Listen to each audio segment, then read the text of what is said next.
Anybody know any good jokes?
Good afternoon. The Subcommittee on Government Operations and the Federal Workforce will come to order, and we would welcome everybody to this important hearing. Without objection, the chair may declare recess at any time, and I recognize myself for the purpose of making an open statement.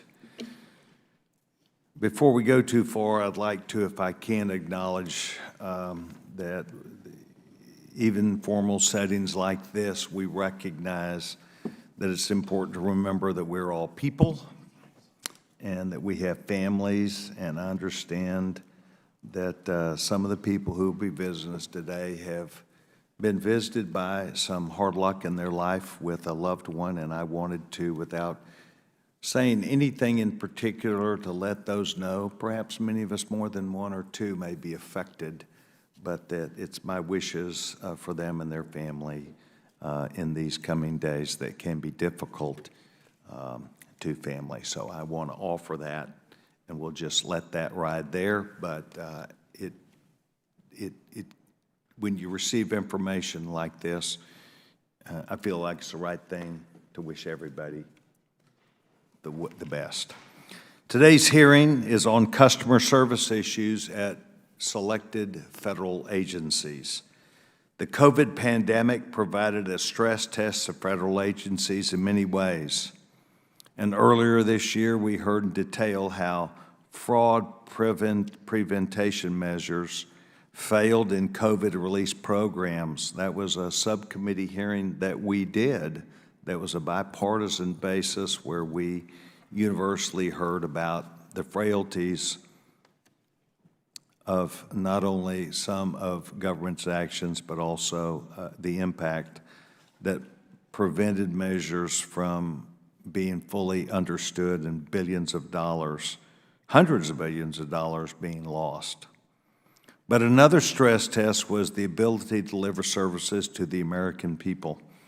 And as a person who worked in the private sector for a number of years that had a public opening to them, I will tell you I do recognize how difficult it is to not only match manpower with incoming needs of customers, but also to do so in a difficult time. But with that said, we're here today to make sure that we have a clear understanding about not just what is behind us, but what lies in front of us, and the daunting challenge for each of the members of Congress as we attempt to also do business with the government on behalf of many constituents that we have.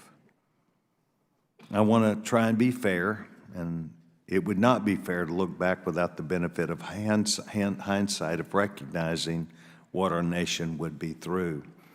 But today, we also all recognize that there's some bit of experience that we've been through that we need to recognize that we must do better. And I know it's impossible and impractical for us to manage every single circumstance that we have ahead of us. Nonetheless, it is our duty and my duty not just as a member of Congress, but as the chairman of this subcommittee, to ask sometimes tough questions, to make sure that we get straight answers, to know that we will report back to our constituents, but also to work with you on making sure that we move forward better. First are the backlogs. Are they being retired? Are they behind us? Are they ahead of us? Disruptions, inefficiencies, uncertainty. All these things are questions that will be asked today. But overwhelmingly, this Congress has asked, and I believe we did it at the end of last Congress, for you to be prepared with a master plan about how you intend to catch up, what your plan is on moving forward. In some way, we want to ask how that is going. It's not a measuring stick, it's an expectation. It's not a measuring stick that will tell us that we know the problems that you've encountered, but rather how we work together. As members of Congress, we hear the frustrations of those unable to access government services. And they have come to rely on the government. and you are a part of the daily life too many times of people who need to do business, need to interact with government, and it needs to be done correctly and on time. So, on behalf of our constituents, each one of us up here, and there will be others who join us today, we're eager to learn about these things and also about how you, as the manager of the business, are going to fix them. The second lens is, are we prepared for the next emergency? And while COVID, by and large, we had heard about that something may happen, when it did, it seemingly took us at a disadvantage.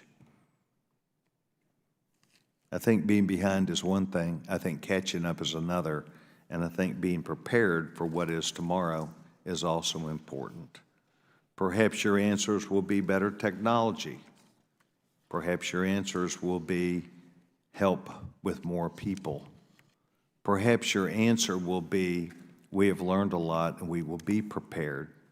But this should be a part of what I hope today is that you will be able to talk about. The processes that are required in work, obviously, are ones that proved most fragile during COVID. We've seen those. We know them. But I would remind you that in most people's mind, COVID was over 2 years ago. The federal government needs to get back to work. The work rules and regulations that have been of the past few years are old and do not meet today's marketplace. And I believe government employees, while they are entitled to their opinions, if they're going to take an honest day's pay, they should work an honest day within the work structure that is best for the American people. It's not just a telework debate. It's an efficiency ratio that the federal government needs to demand at a time for all of its employees. So we're looking at 3 agencies today: the National Personnel Records Center, the State Department's Consular Affairs Bureau, and the Social Security Administration. I know that there are different circumstances, and yet there are some common denominators about this. And that is your people do the work. Your people, professionals, as government employees, experienced people, determine the success or failure of your department. But the American people expect you, them, and us to make this work. So we'll enjoy hearing from all 3 of you. As you may know, I've extended from 5 minutes to 10 minutes for each of you. You don't have to use all 10 minutes, but I do expect you not to run out of time by saying you really want to say something else. We sincerely want to hear from you today. We sincerely want you to admit the things that need to be said, and we will not hold back in understanding that from you, nor you understanding where we are. But I'm eager to hear the specific about the agency plans, and I want to thank each of you for taking time. And before we swear you in today, I'd wish to yield to the distinguished gentleman, the subcommittee ranking member, Mr. Mifune. The gentleman's recognized. Thank you very much, Mr. Chairman. I appreciate the opportunity. I want to thank you for convening this hearing, thank our witnesses who are seated before us, and obviously the other members of this committee who feel very, very deeply about this issue. I think it's fair to say for all of us that Americans deserve nothing short than top-tier, customer-focused, accessible, and efficient services from their government.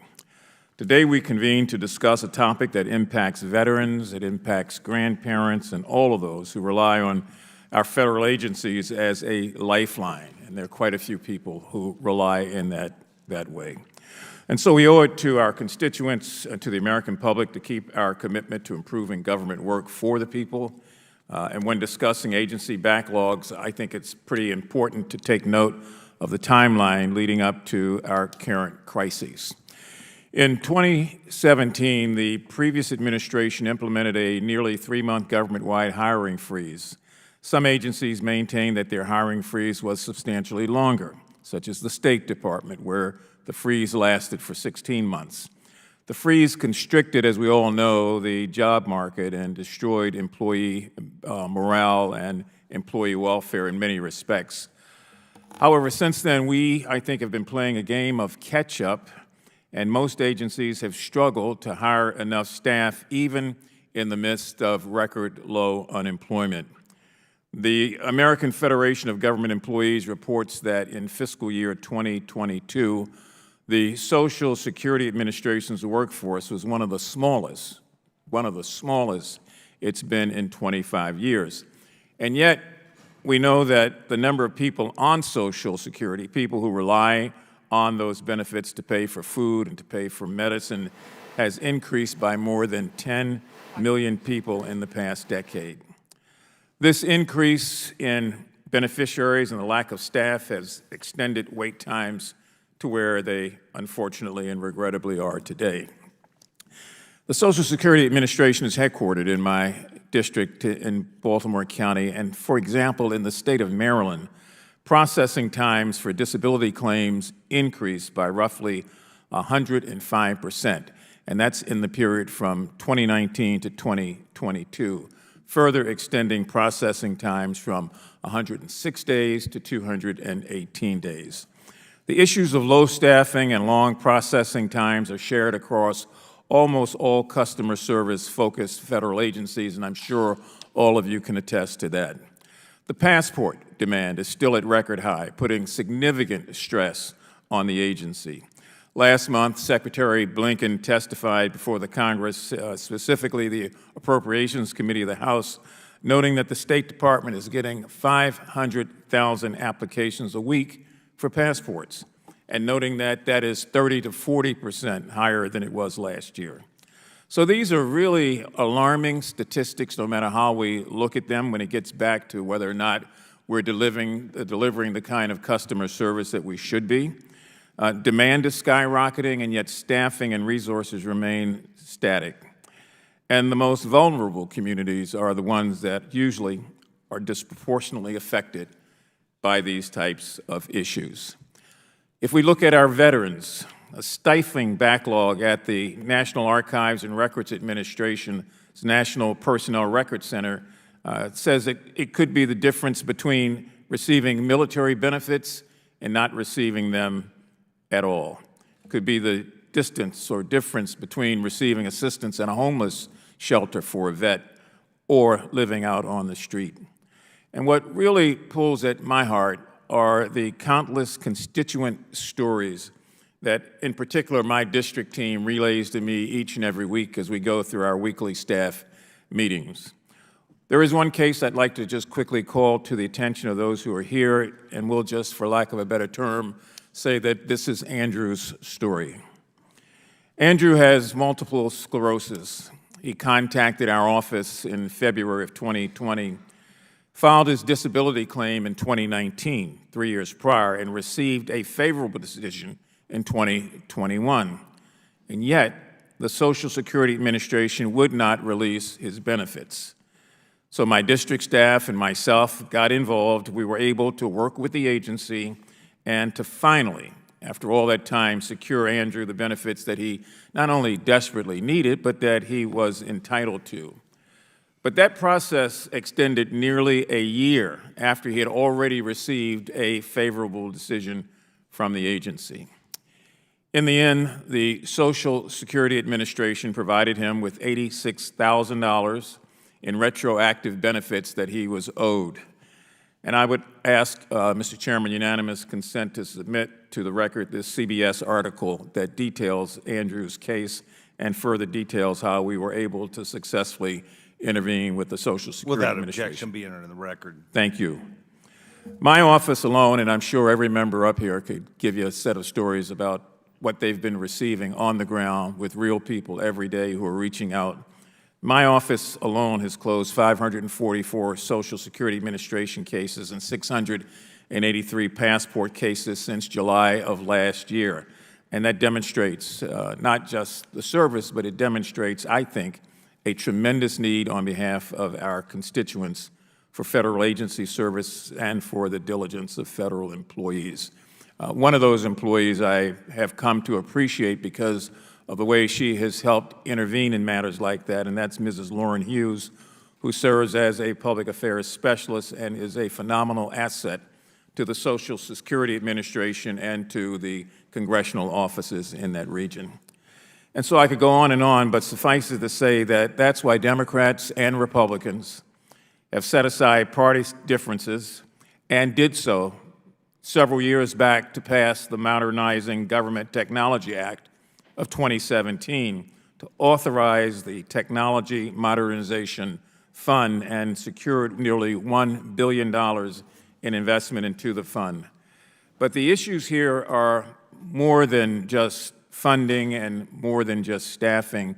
The issue really becomes vision. Do we have the vision as a government to be able to empower all of our agencies to carry out their tasks and their missions with respect to constituent services and with respect to being able to make sure that what they are set up to deliver, they do deliver? I've got a lot of faith in agencies. I do know that sometimes it may be a little unwarranted, particularly if there's an agency that's deliberately not doing what they should.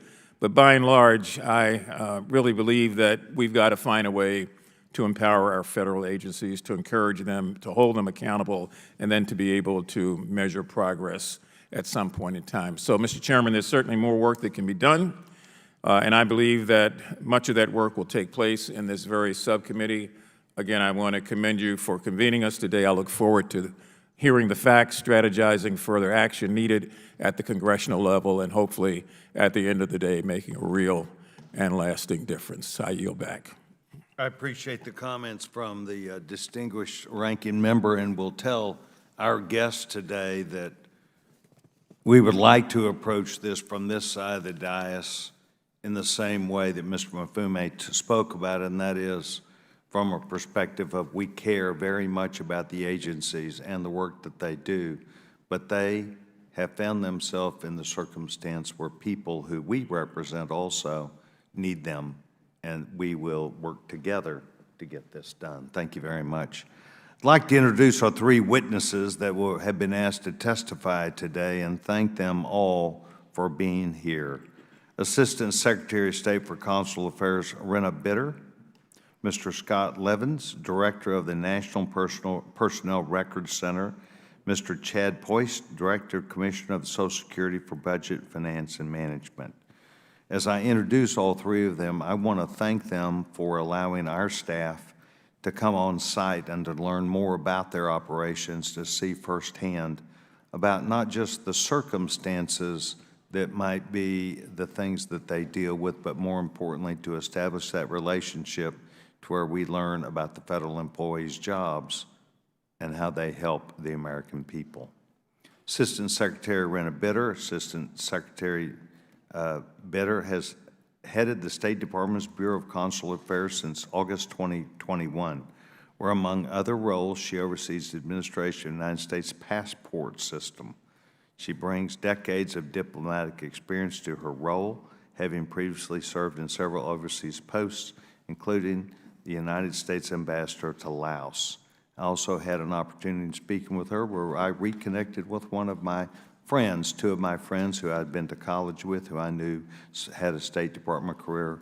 Assistant Secretary Bitter, thank you for expecting me to follow up with them, as I know you did, and thank you.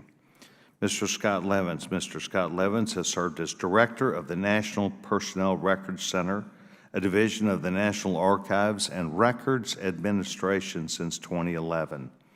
At NPRC, Mr. Levins oversees the central repository of personnel-related records for both military and civil services of the United States government. Mr. Levins brings over 20 years of service at the National Archives to his role in leading the NPRC. Mr. Chad Poist. Mr. Chad Poist was named Deputy Commissioner of the Social Security for Budget, Finance, and Management this past May. Well, welcome to the job. Mr. Poist, congratulations on this new role. In this capacity, he serves as the Social Security Administrator's Chief Financial Officer and Performance Improvement Officer.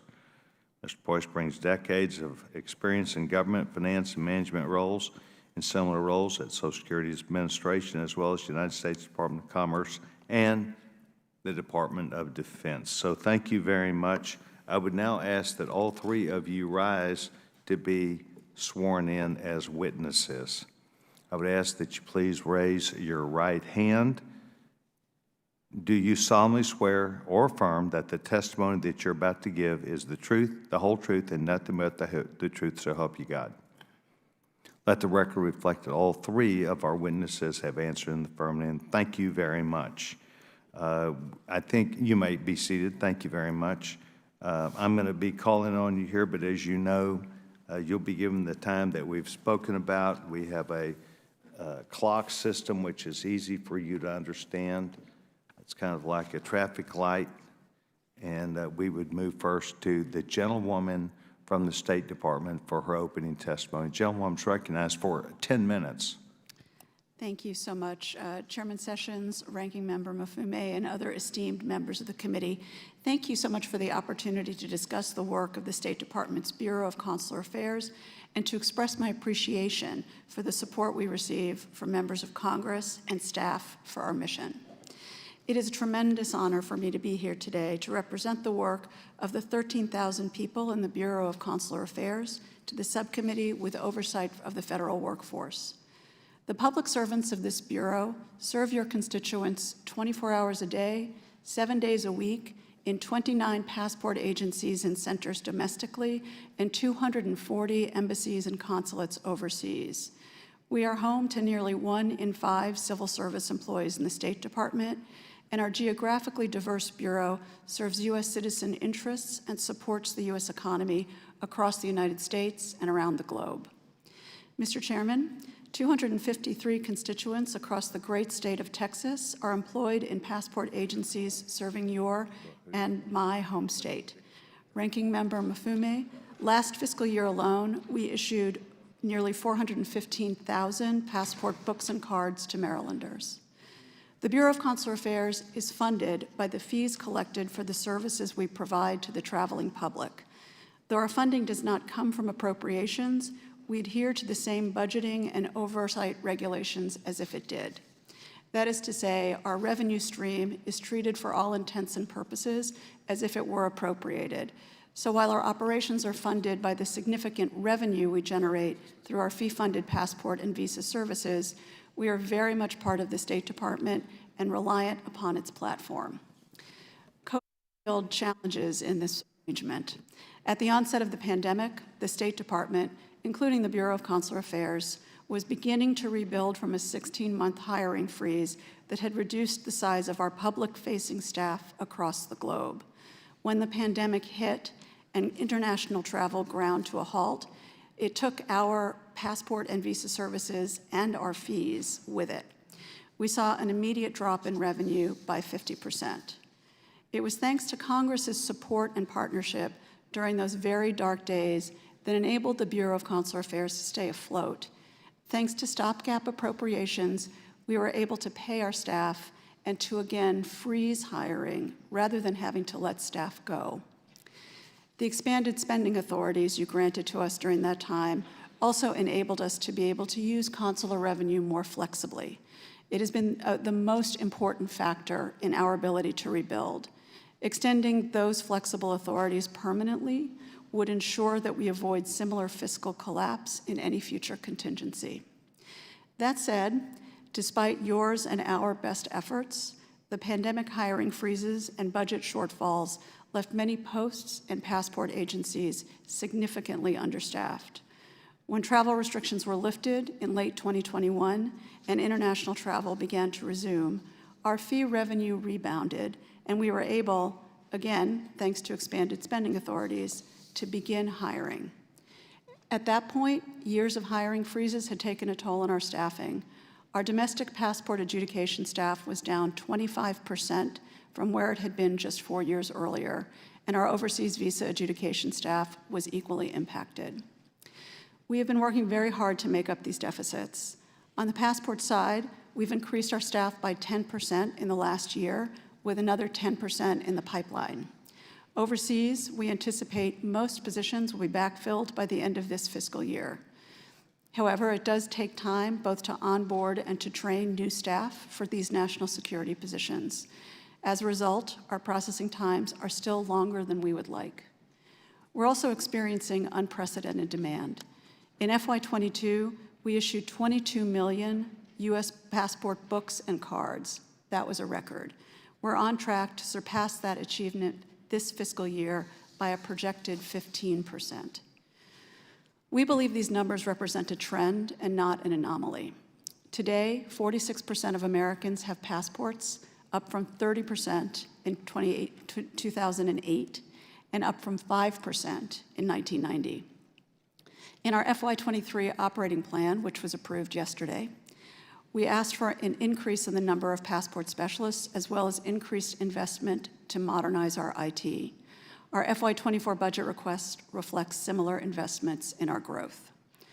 With respect to inbound travel to the United States, which supports hundreds of thousands of U.S. jobs in sectors across the country, today, more people can travel to the United States than at any time in our history.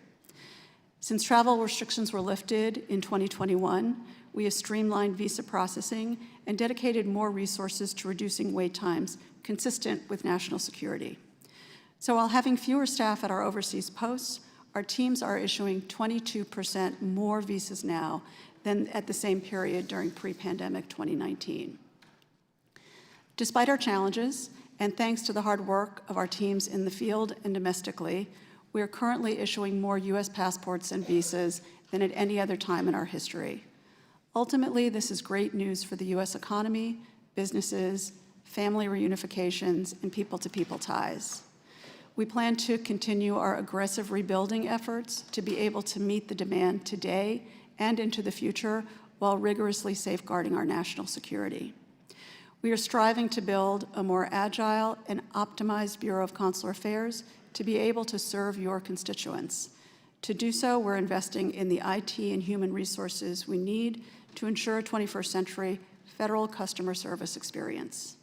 For example, new parents overseas can now electronically register the births of their U.S. citizen children.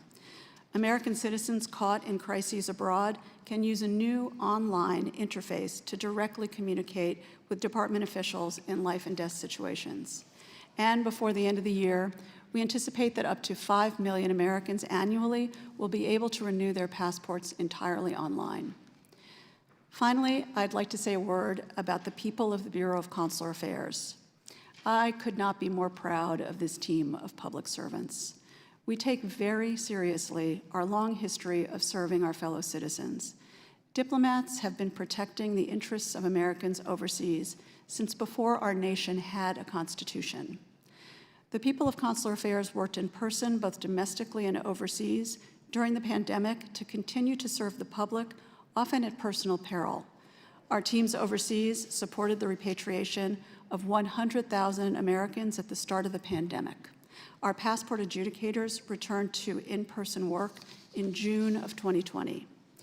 They did so because the nature of our work is to provide direct services to the traveling public. Often, that means the work is extra rewarding. We can issue a visa to a student going to their dream school in the United States, or a passport to someone so they can bid farewell to an ailing family member. We can help finalize an adoption for a U.S. family, or help an American in crisis overseas. As the public face of the State Department domestically and of the United States overseas, we're proud of our partnership with Congress, and we're very grateful for its support. Your constituents are our constituents. As we navigate this current period of high demand, I want to say thank you to all members and to your constituent services staff. You are invaluable partners in helping us to serve our shared constituents, and we're very grateful to you for your support. Thank you, and I look forward to our discussion today.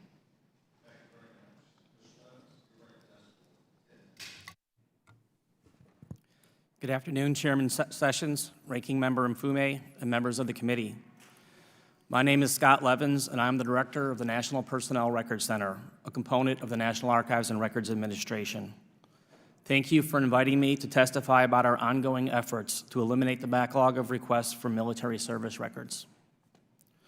The NPRC stores and provides access to more than 2 million cubic feet of records documenting U.S. military service of veterans. It also stores and provides access to more than 2 million cubic feet of civilian personnel records. Our mission is to provide access to these important records to government agencies, military veterans and their families, former civilian federal employees, and the general public. We are the physical custodians of over 4 million cubic feet of analog or paper records and the access point for a rapidly growing volume of electronic records. The NPRC employs 824 federal employees and contractors. During the first 2 years of the pandemic, NARA significantly curtailed on-site production due to limitations on building occupancy that were imposed to protect staff from the spread of COVID-19. As a result, NARA accumulated a large backlog of requests. NPRC never closed entirely during the pandemic. Although little was known about the spread of COVID-19, NPRC still maintained limited on-site operations to ensure that we responded to the most urgent requests for records, such as those necessary to support funeral services, emergency health care, and homeless veterans seeking shelter. As the country gained a better understanding of COVID-19 protections, NPRC continuously implemented new workplace safety protocols and incrementally increased facility occupancy levels. Occupancy limitations were ended in March 2022. By then, the total count of unanswered requests for military records was 604,000. Since then, NPRC has added 73 new federal employees and 60 additional contractors to address the backlog. NARA used funds generously appropriated by Congress to add these staff and contractors, deploy laptops to staff, modernize our call center, and improve our systems for fulfilling military records requests. NARA is partnering with the Department of Veterans Affairs to digitize military service records to expedite our responses where possible. As of June 20th, 2023, yesterday, the backlog of unanswered requests for military service records is 266,000. It's a little bit different than my written testimony because I submitted the written testimony last week but updated it yesterday based on the current backlog. We define the backlog as the number of requests received that have not been fulfilled within the 20-workday deadline. Since April 1st, 2022, the NPRC has responded to almost 1.8 million requests for military service records, including both new and backlogged requests. The NPRC has continued to receive new requests throughout the entire period, and the volume of new requests has increased. Prior to the pandemic, we received approximately 21,000 requests each week. Today, we are receiving over 24,000. The NPRC has already eliminated the backlog of requests for separation documents, DD Forms 214 and equivalent, and returned to its pre-pandemic level of servicing 90% of those requests in less than 10 days and 95% in less than 20 days. DD 214 requests represent approximately 60% of the requests that we receive.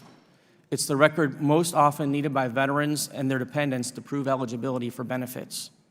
NPRC prioritizes these requests ahead of other requests for military service records. Other requests are more complex and often require extensive redaction of third-party personal data, analysis of documents, and extraction and verification of information contained therein, or the research of secondary sources. Therefore, these requests take longer to service than requests for a DD 214. Despite the increase in demand, we have a plan in place to eliminate the entire backlog by December of this calendar year. NPRC is performing its work today in ways that were unimaginable before the pandemic. NARA has asked a great deal from the NPRC workforce, many of whom are veterans themselves, and they have delivered. Response times on its most frequent and urgent requests have been restored, and unprecedented backlog reduction has been achieved. Earlier this month, NPRC hosted an on-site congressional open house. More than 50 congressional staff from all over the country traveled to St. Louis to learn about NPRC holdings, observe its work processes firsthand, tour the facility, and meet directly with its workforce. During the event, congressional staff reported significant improvement in responsiveness. During the pandemic, with each passing week, the center experienced backlog growth. Today, with each passing week, another significant stride is made in the right direction, and the backlog is further reduced. However, there remains much to be done. NARA's senior leadership, as well as its workforce, are committed to eliminating the backlog as quickly as possible and providing America's veterans with the service they have earned and deserve. The newly confirmed Archivist of the United States, Dr. Colleen Shogan, has made this her top priority, receiving a briefing on the backlog within hours of being sworn in and visiting NPRC in person during her first official travel as Archivist of the United States less than 2 weeks later. Throughout the pandemic, NARA provided recurring updates to Congress regarding the situation at NPRC. NARA will continue to provide quarterly updates to Congress and looks forward to soon reporting the permanent elimination of the entire backlog and the restoration of prompt service on all types of requests. We thank the committee for its interest in this important matter and welcome any suggestions to improve service to America's veterans.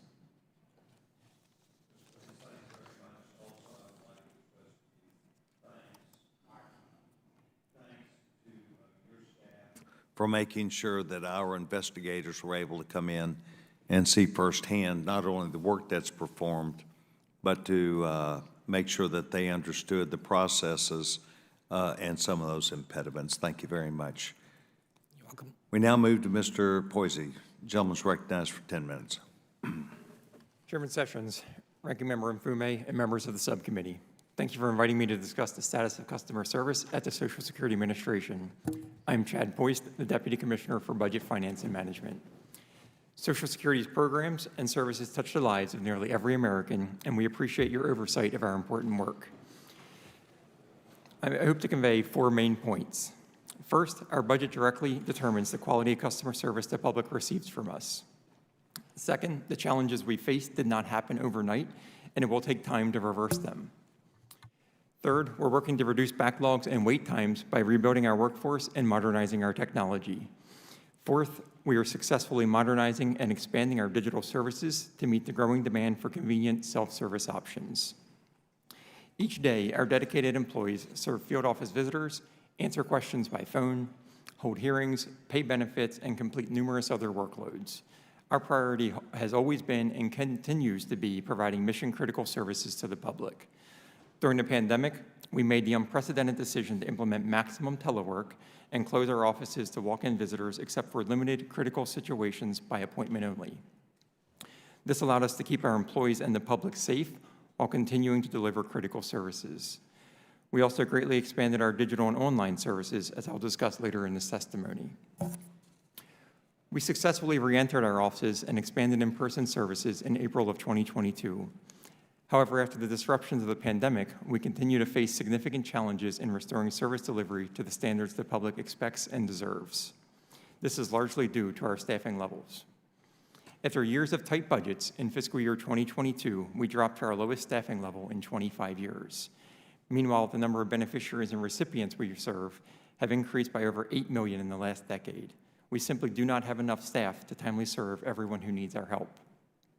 The current tight labor market also makes it challenging to retain experienced staff and attract talented new ones. This year, we expect to complete around 50,000 more retirement claims than last year, 2 million more Social Security number requests, and almost 130,000 more initial disability claims. We also expect to handle 2 million more phone calls on our National 800 number. Initial disability claims are our biggest challenge. Over 1 million people are waiting more than 7 months for an initial disability decision, which is far too long. These delays are largely concentrated in the State Disability Determination Services, or DDSs, which make the medical determinations for certain steps of our disability claims. Wait times increased during the pandemic because the DDSs had less access to recent medical evidence due to reduced doctor visits and a shortage of consultative examination providers. DDSs also face record high attrition among their staff and challenges hiring replacement staff. To increase DDS capacity, we have deployed cadres of technical experts to help work down the backlogs. These cadres are already showing results. So far this fiscal year, they've completed nearly 20,000 cases. We're also working with the DDSs to improve employee recruitment and retention. This includes encouraging states to make DDS pay more competitive and recruiting new consultative examination providers. It will take time, however, to see improvements in our service delivery metrics. We also face challenges with telephone services on our national 800 number. In spite of these challenges, millions of customers successfully use the 800 number as a primary method of contacting us.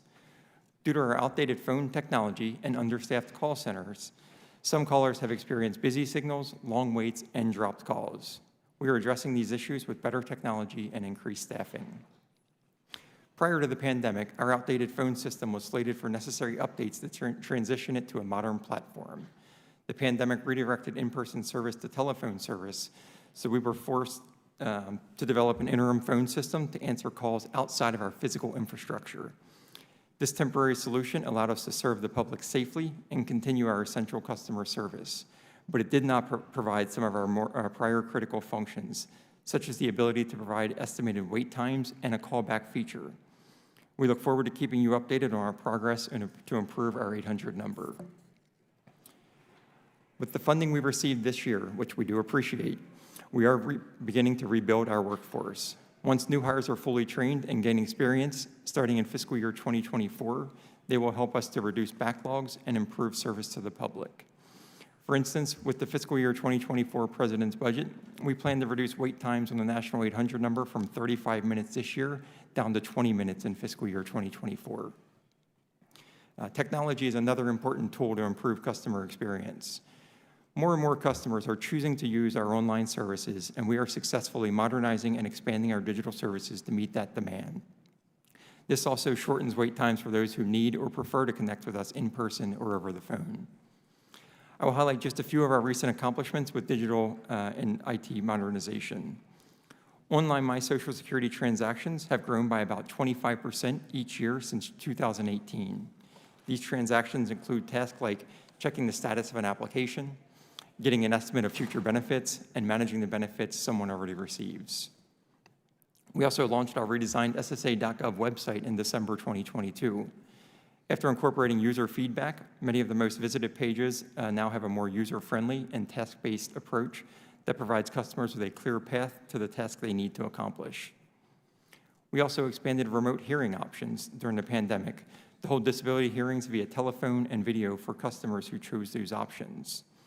Even post-pandemic, these remote options have proven a strong success with our customers. So far in fiscal year 2023, more than 80% of our customers have chosen to participate in their hearings by phone or video. It's worth noting that while our online services and technology improvements are important, they do not replace the need for trained staff. Even when a customer chooses to file an online application, which occurs about 60% of the time, we still need employees to process the online application and conduct follow-up interviews. So to end where I started, to truly improve customer service, we need sufficient funding sustained over multiple years.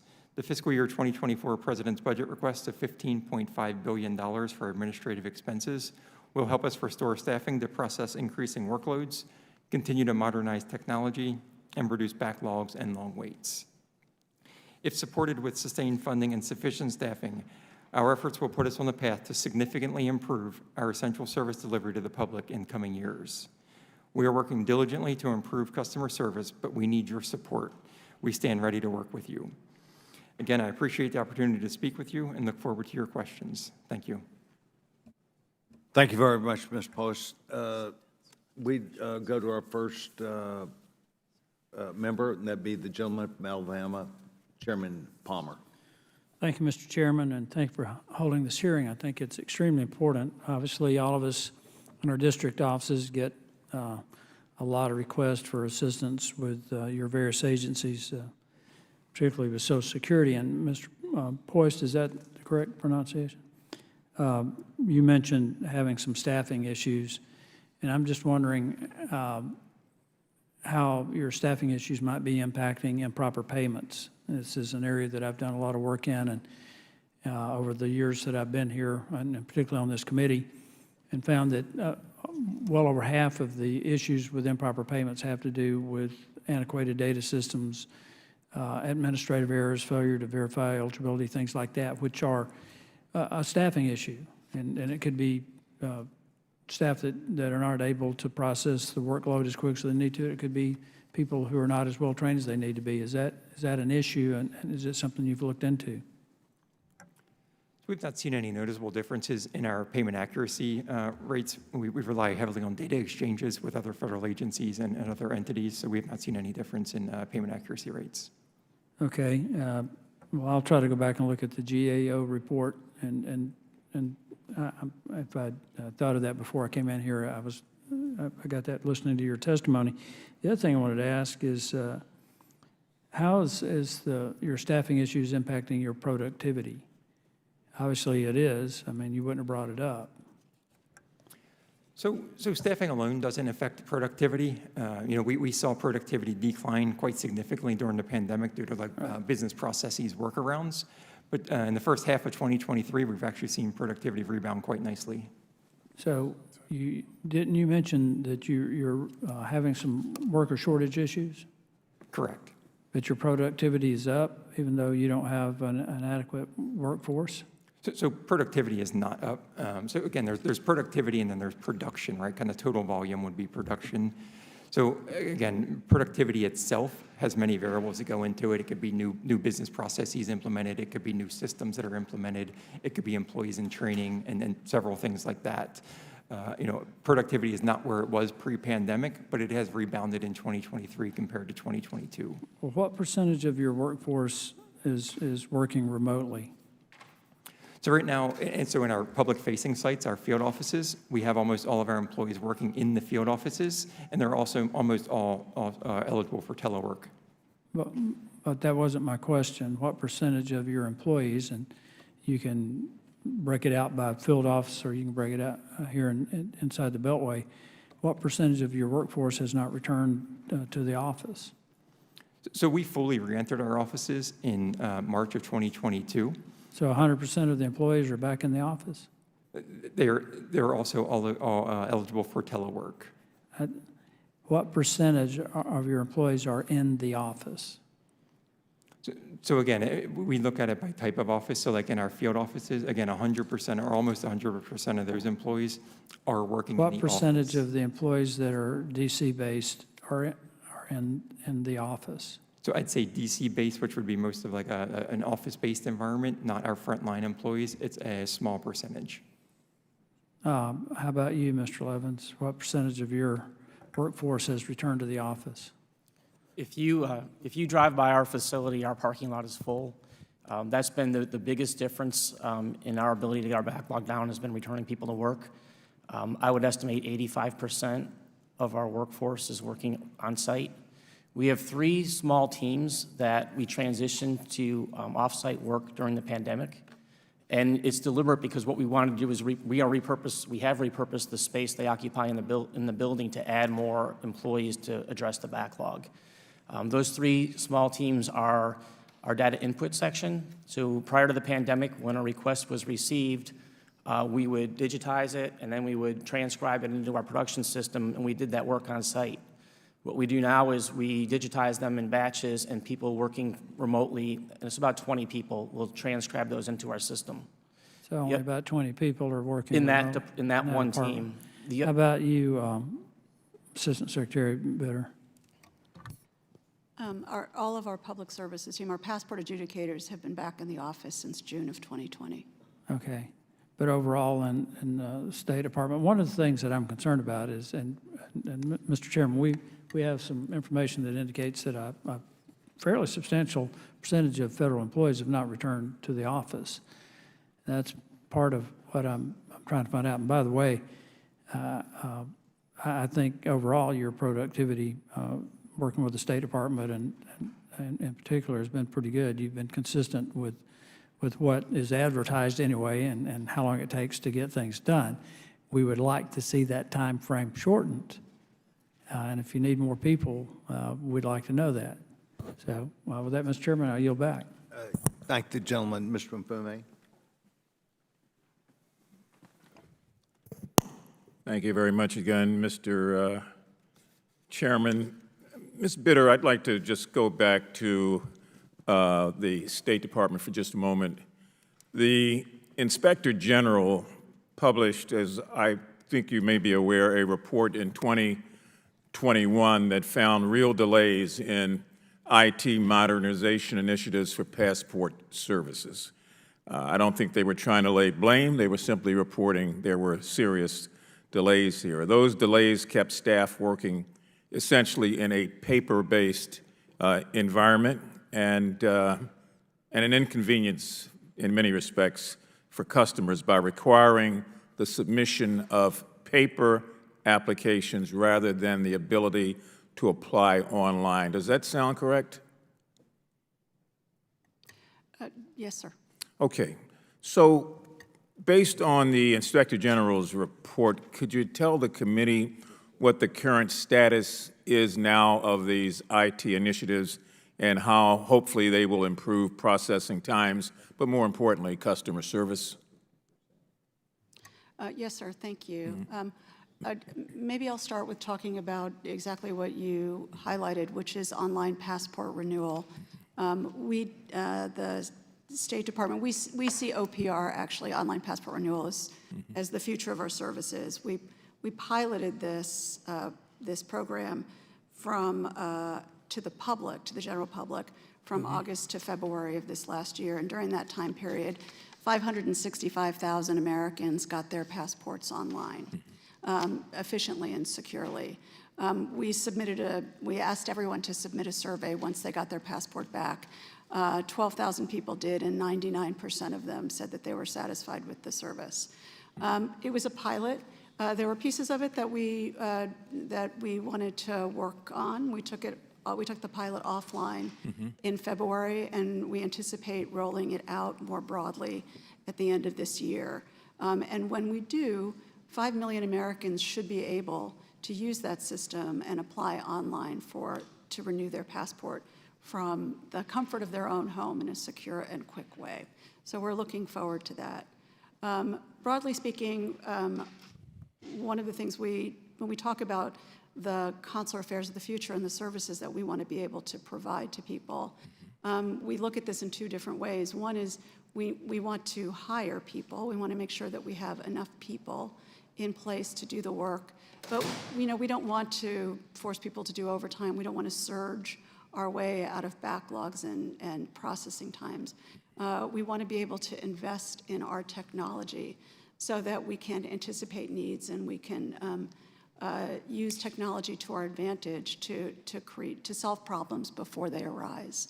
So we're grateful for the feedback and the inspection reports that we've gotten on our consular systems. We've taken them very seriously. We're working closely with our teams to make sure that the recommendations are implemented. And with respect to passports in particular, online passport renewal is a project that we're very proud of, and we're looking forward to rolling it out. Thank you very much. Mr. Poyce, I'm going to get back over to the Social Security Administration for just a second. Can you describe to the committee what you believe to be are the main contributors to the disabilities claims backlog that exists at Social Security? Sure. So thank you for that question. So we were seeing the pending and the average processing time grow prior to the pandemic in the initial disability claims. So I'd like to call this a bit of a perfect storm that hit us, right? So we had a pending that was growing prior to the pandemic. We hit these pandemic challenges that it forced us to pause some workloads. We had trouble getting medical records from the medical community. We saw our consultative examinations, that the number of providers kind of fall off. And at the same time, the DDSs in the states were having recruitment and retention challenges. So we're facing now the third year of historic levels of attrition in these states. In 2021, we saw about 20% attrition for these disability examiners. In 2022, we saw that rise to about 25% for disability examiners. And here in 2023, we're experiencing right around 20% again. So we've fallen back to that 2021 level. However, historically, we've seen attrition there average between 12 and 15%. So at the same time, we also implemented a new national case processing system that was going to make us more efficient. So anytime you implement a new system, there's going to be a small learning curve. So again, it's really just a perfect storm of those recruitment retention challenges, not being able to replace all those employees due to budget, and then some of those pandemic workarounds. So essentially, the difficulty in getting medical records, if I heard you correctly, recruitment and retention issues, attrition, which has continued to go up. Is there any contribution to that backlog because of telework practices? I don't believe there's any contribution due to telework. And has telework assisted in what you are doing, or has it slowed the process? So telework during the pandemic really allowed us to continue our mission. Without telework, I don't even like to think of what might have happened. And what about now that the pandemic is over? Would you consider that to be, as these other three areas, a contributor to the backlogs or an asset to doing away with backlogs? I don't really believe it's either an asset or a contributor. In each state, and again, there's 52 separate DDSs across the country, so each of them have their own telework policies. Well, I'm always reminded, and I remind others, of the last four letters in telework is work. People who are teleworking are, in fact, working.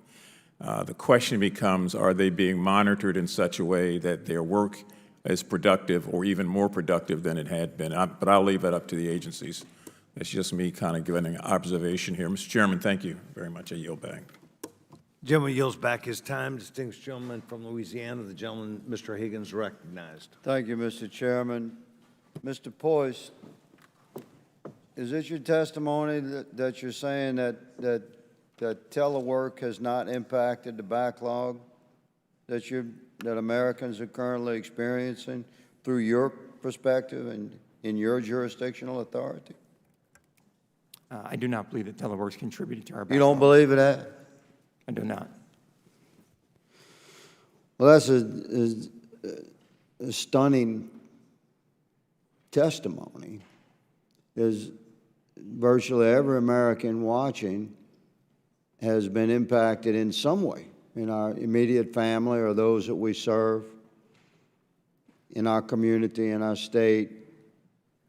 We've been subject to very long wait times that have coincided with COVID, when telework largely began. I'm not saying it was created at that time, but surely you know what I'm referring to.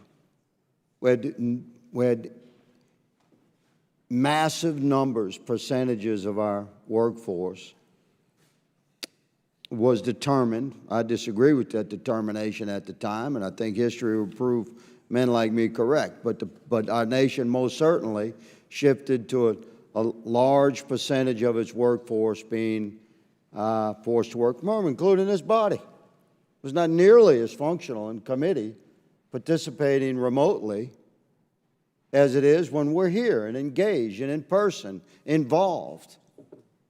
So are you seriously telling this committee that you're satisfied with telework as compared to on-site, in-person office work and the level of performance that you perceive from each? Is that what you're saying?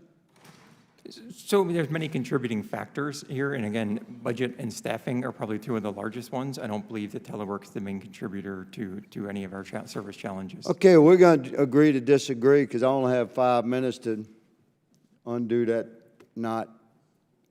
Let me ask you, sir, regarding the wait times that we're dealing with, how is it that the Social Security can move so fast when the spouse of an elder dies to decrease their benefits, but they got to wait 200, 250 days for a response on an application, through the very efficient telework force that we have in place? How can you move so fast when someone dies?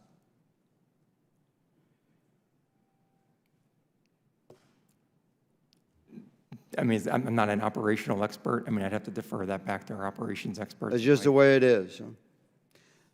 And Americans watching and know what I'm talking about. We have an elder in our family, the spouse dies.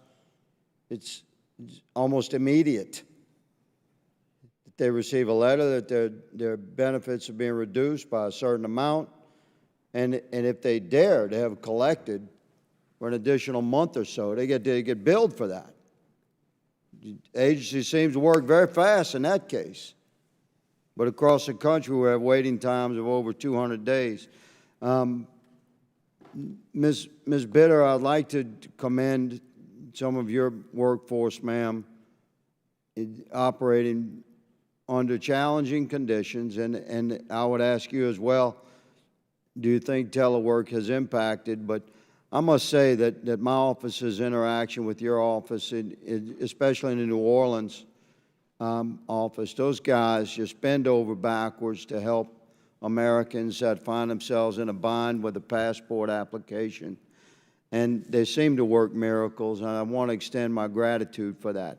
But the larger picture is that I'm concerned about workforce presence in the office across your jurisdictional authority. Would you address that as compared to telework, ma'am? Thank you, sir, and thank you for the kind words about our New Orleans Passport Agency. We're very proud of them. For our public-facing staff overseas in Washington, people have been working throughout the pandemic, the passport adjudicator since June of 2020. They're throughout this. I can't speak to the broader State Department and what folks are doing. I think in our office we see plenty of people around. There are days where some people work from home, but for the most part, certainly. Do you know what the numbers are? I don't, sir. Ma'am, what the percentages are? We can get back to Could you maybe get back with us? Yes, of course. And I would ask the same of Mr. Levins and Mr. Poist, if you could respond to the committee in a given period of time, what the numbers or percentages are for on-site work versus telework. Mr. Chairman, my time has expired. I yield. Thank you very much. Gentleman yields back his time. The gentlewoman from Pennsylvania, Ms. Lee, is recognized. Thank you, Mr. Chair. As members of Congress, we have a duty to ensure that our government is both funded and functional. We need to make sure that everyone can easily renew a passport, access their Social Security benefits, or apply for veterans benefits. It's our most vulnerable populations, the low income, the people of color, and the elderly, who suffer the most when our agencies can't do their jobs. But we can't hamstring those agencies and then cry foul when they don't work. Republicans have starved these agencies of resources for more than a decade, and the current backlog is turning routine applications into emergencies. One of my constituents is a dental student at the University of Pittsburgh. He planned to go on a dental mission trip to Honduras and lead a team to help the people there. Although he applied well in advance, the backlog meant that my district team had to help him to travel to another state to get a same-day passport at the Buffalo passport office. With the current backlog, only those who can afford to travel out of state to take a one-day appointment and pay the increased cost can obtain a passport to travel abroad in time. For my district in Pittsburgh, the two closest locations are Buffalo and DC, a 3-hour and a 4-hour drive, respectively. I'm extremely appreciative of my district team hard work, but situations like this shouldn't be the norm. Ms. Bitter, are there any plans to expand the number of locations offering same-day services to that, so that people don't have to travel hours away? Thank you for the question. I appreciate it. I absolutely understand why it's very important to have as many opportunities for people to be able to apply for a passport in person. Across the United States, there are 7,000 acceptance facilities where people can go and apply in person for a passport. We do a lot of monitoring and data to see exactly whether we are able to meet the needs of people across the United States. Our data shows that 95% of our customers reside within 25 miles of an acceptance facility, and that 90% of Americans live within a 5-hour drive of a counter, which is where you can get same-day service. So it's what we think we need to do is invest more in ensuring that we have the technology, that our systems are modernized, and that we're able to meet service demands. That said, with respect to acceptance facilities in particular, we are always looking for more places where we can provide service to people. And we're happy to work with your staff to see if there are more places within your district or close by where we can ensure that people can be seen in person. Thank you, and I hope that that also means a commitment to working more with our district offices to better expedite that process.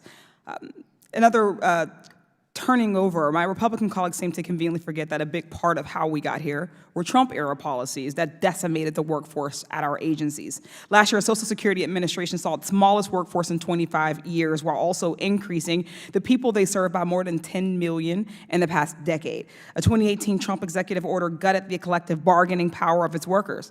Luckily, President Biden has since reversed this policy, but SSA workers are now stuck with a contract made during that time. These workers are essential for getting millions of Americans the benefits they rely on to live. Yet SSA was ranked as the worst federal agency to work at in Partnership for Public Services annual ratings.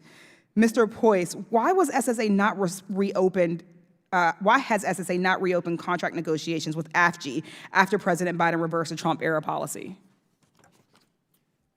Thanks for that question. So we have a great partnership with actually all three of our unions, including AFGE. We actually, last summer, we did come to terms with 6 contract articles with AFGE, and we're actually in negotiations with AFGE right now for another 6 articles. Okay, thank you. Often it's the frontline workers who get the most flack, yet the hardest work. One of my constituents was mistakenly listed as deceased by SSA, and in the process of fixing the issue, some Medicaid payments were made in error, and Ms. Hill lost some of that vital money. My district team was able to work with SSA to quickly fix the issue, and they issued them a reimbursement check. But again, if SSA had the resources and funding they need, my district team wouldn't need to step in. Despite all of this, we do have some positive steps being taken. Mr. Levins, can you briefly explain what the Technology Modernization Fund, or TMF, is? Yes, the TMF was a vehicle that we were able to leverage to basically get a loan to fund the development of a replacement production system. The production system that we use at NPRC is about 20 years old, and it's out of date and in need of replacement.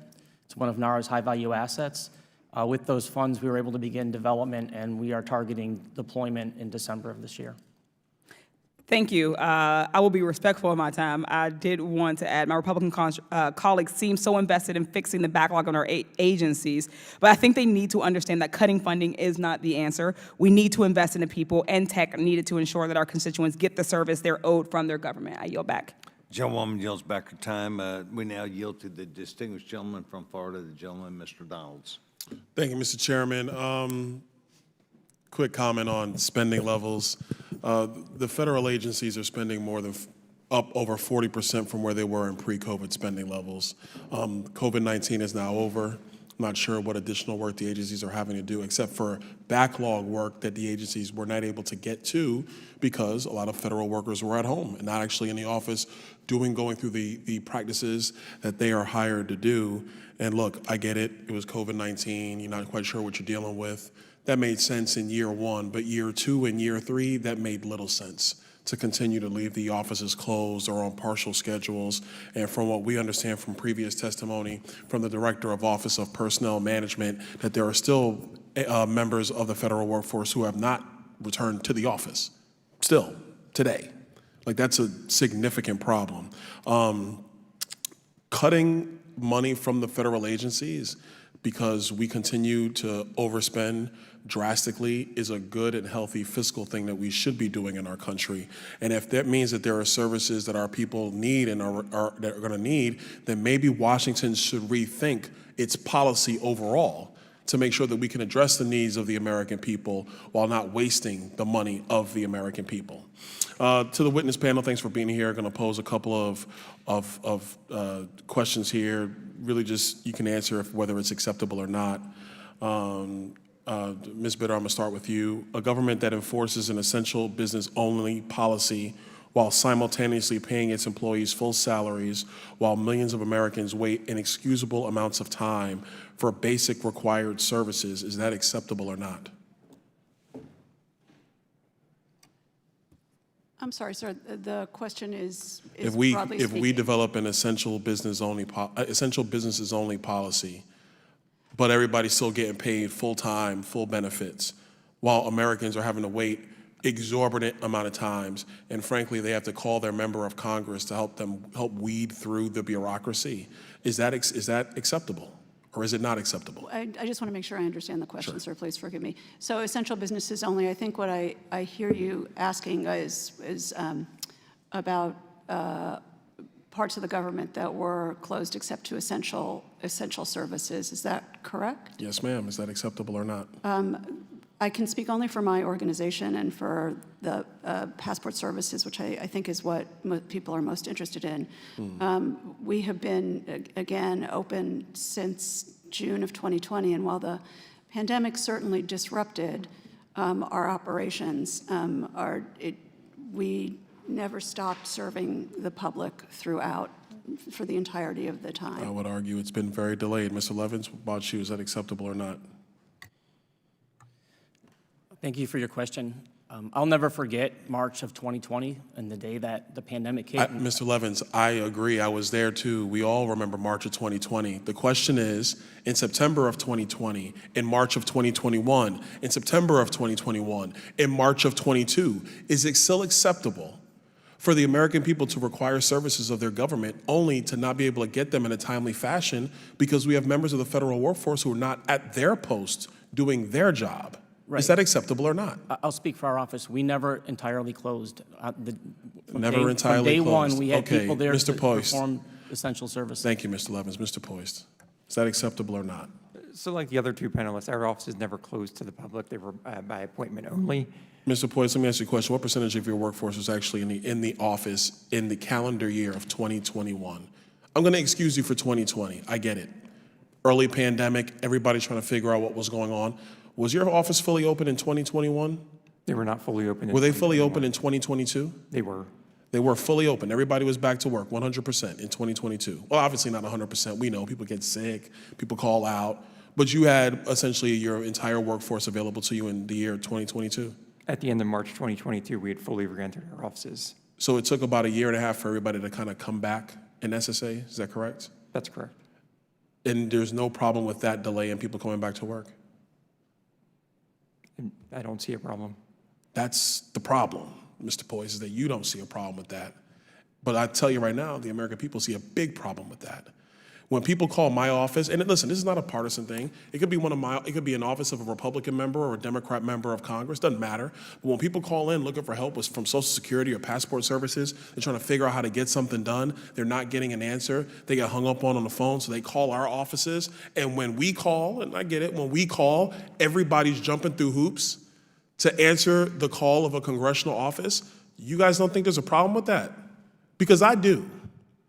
Listen, we will take care of every constituent request. It doesn't matter who the constituent is.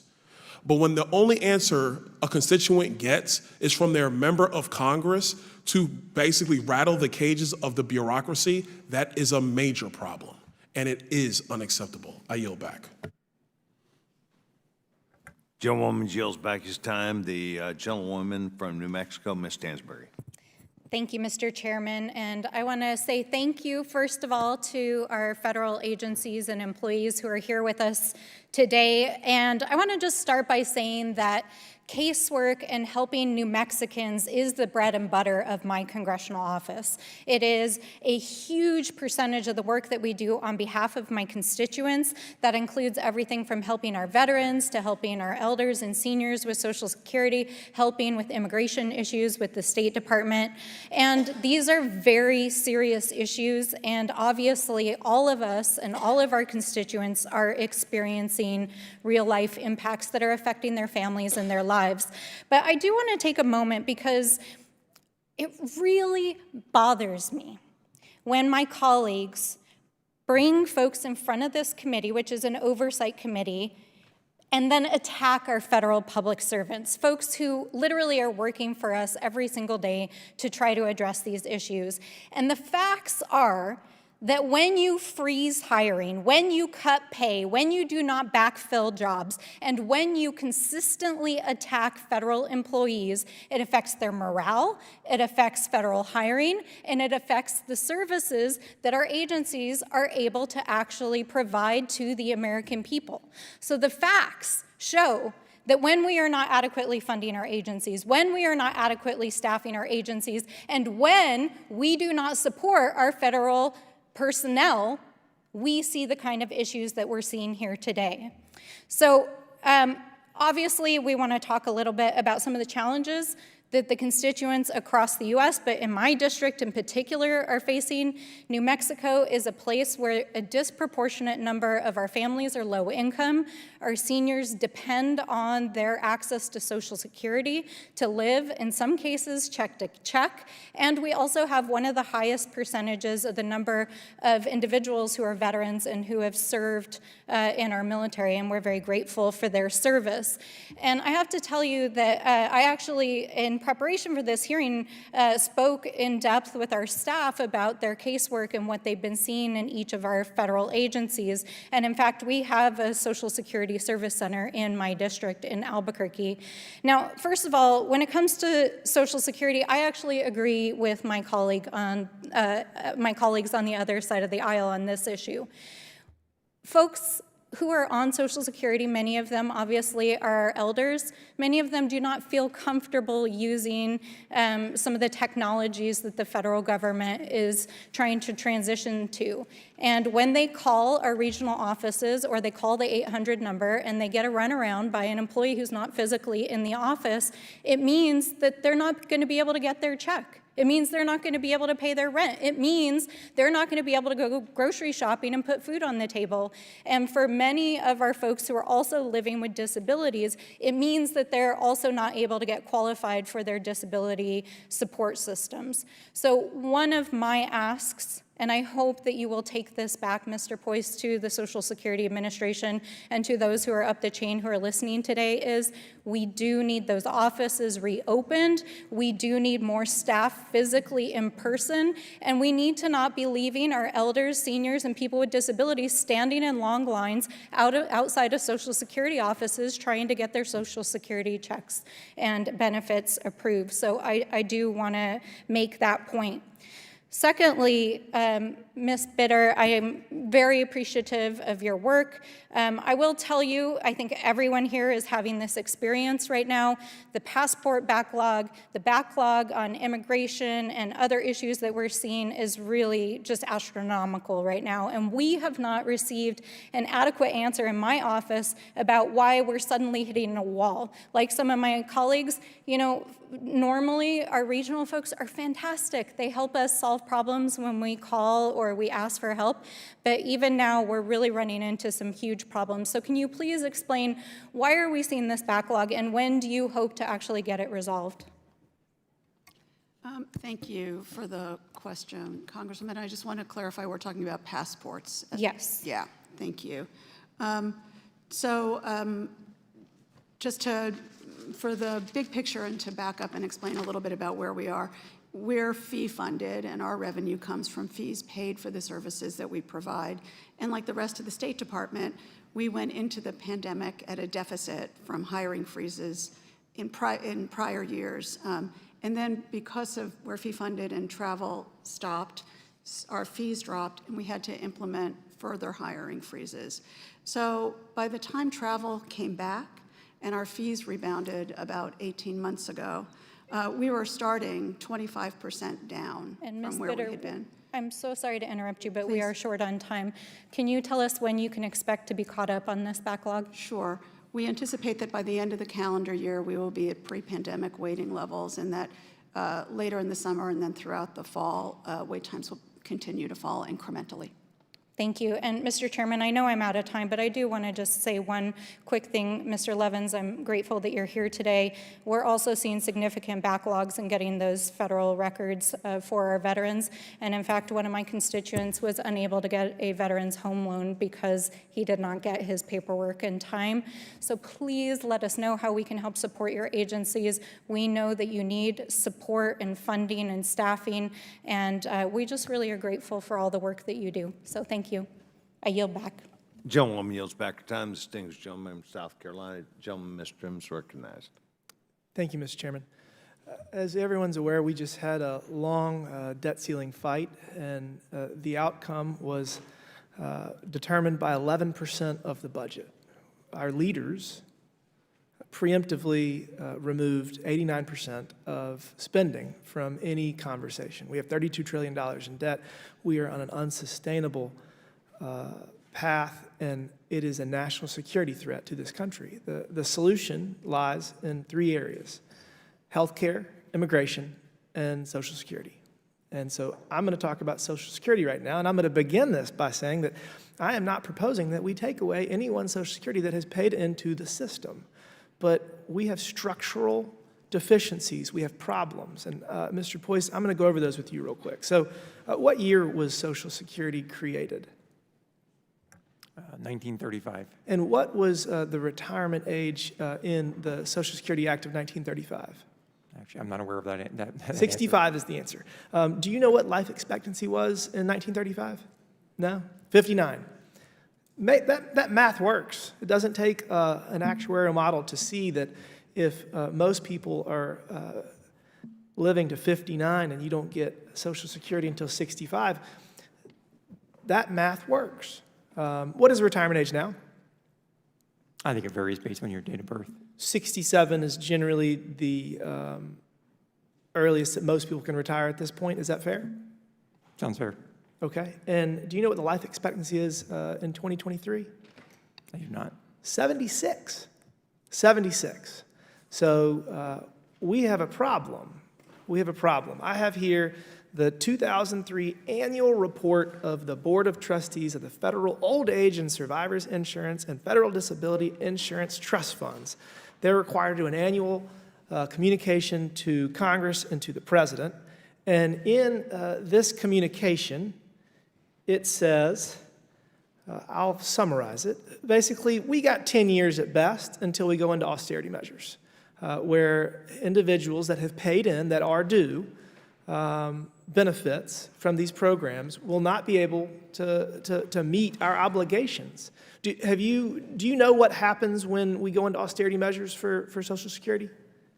I do not. We'd have to get back to you on that one. Okay, so the report here says that if nothing is done, 80% of benefits, so if you're supposed to get $1, you get 80 cents, will occur in 2023. There's also discrepancy as to what year this is. A couple of models say it's going to be sooner, almost 3 years sooner. So the challenge here is that the people that are responsible for administering these benefits are saying that there's a problem.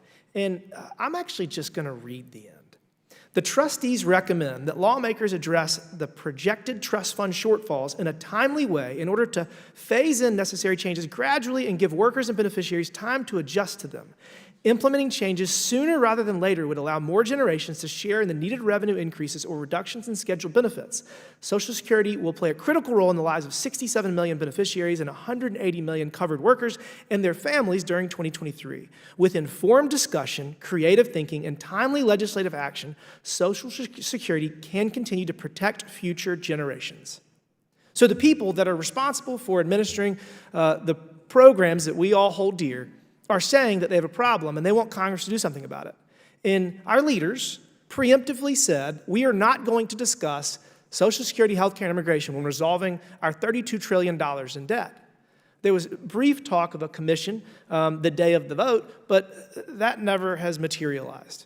So I just think that this is a major problem. I think that the longer we wait, the worse it will get. And I think that it is incredibly irresponsible for us to not begin conversations on how to save Social Security, because the people responsible for administering the program are saying that there's a major problem, and we're doing nothing. And the American people deserve better, and I hope that this Congress can get together and find a path forward, because the alternative is very bad for the American people.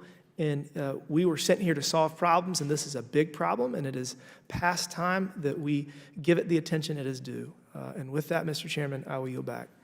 Gentleman yields back his time. Thank you very much. The distinguished gentlewoman from the District of Columbia, Ms. Norton, is recognized. Thank you, Mr. Chairman.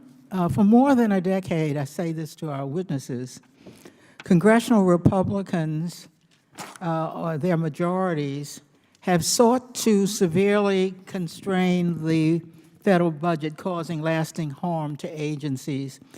So this is a question for all of the witnesses here today. Is your agency able to function properly if it is underfunded? Yes or no? No. No. No, we're not.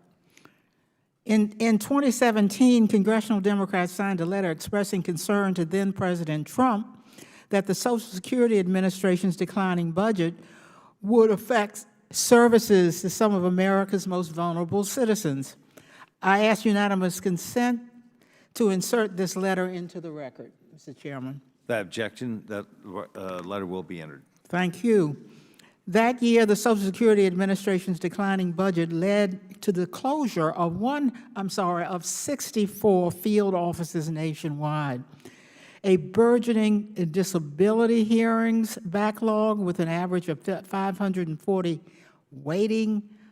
day waiting period, increased wait times at every point of contact, and extended durations for retirement and disability appointments. Because of the dire underfunding, Social Security Administration has had to impose an agency-wide hiring freeze multiple times, forcing fewer employees to serve more constituents. Mr. Poist, in 16 out of 20 last appropriation cycles, Social Security received significantly less than it told Congress that it needed.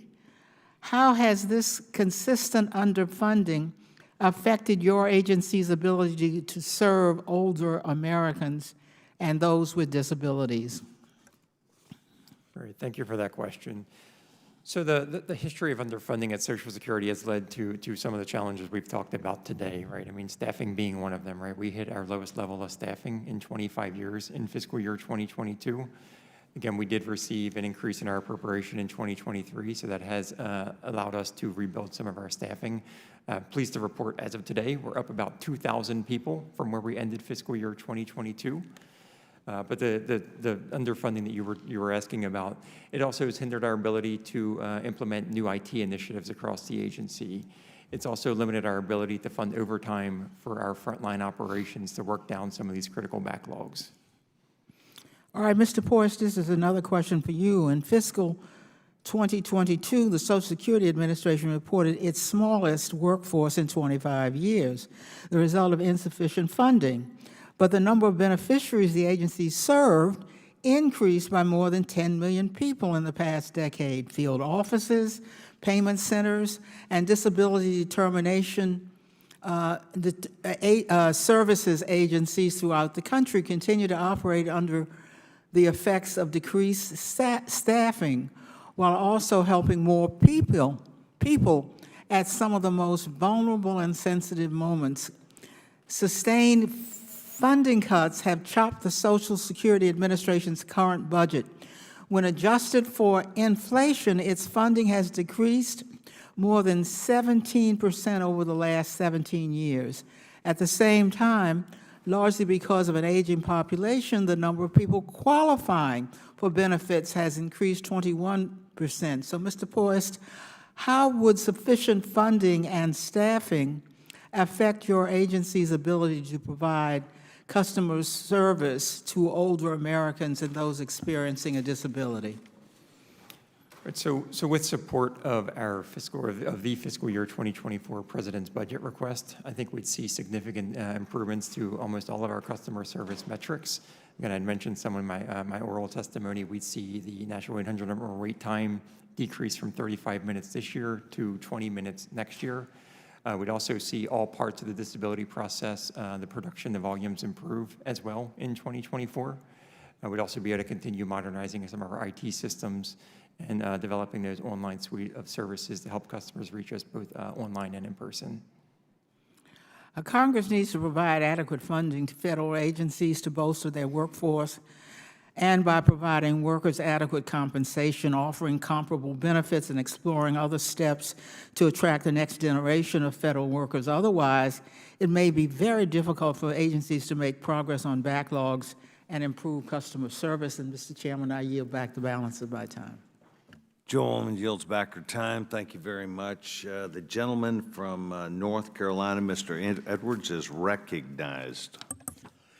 Thank you, Mr. Chair, and I certainly appreciate you convening this hearing. I think it's important for us to understand how our federal agencies are working, how they're failing, and how we can better provide service to the Americans that pay their taxes and expect a high level of services.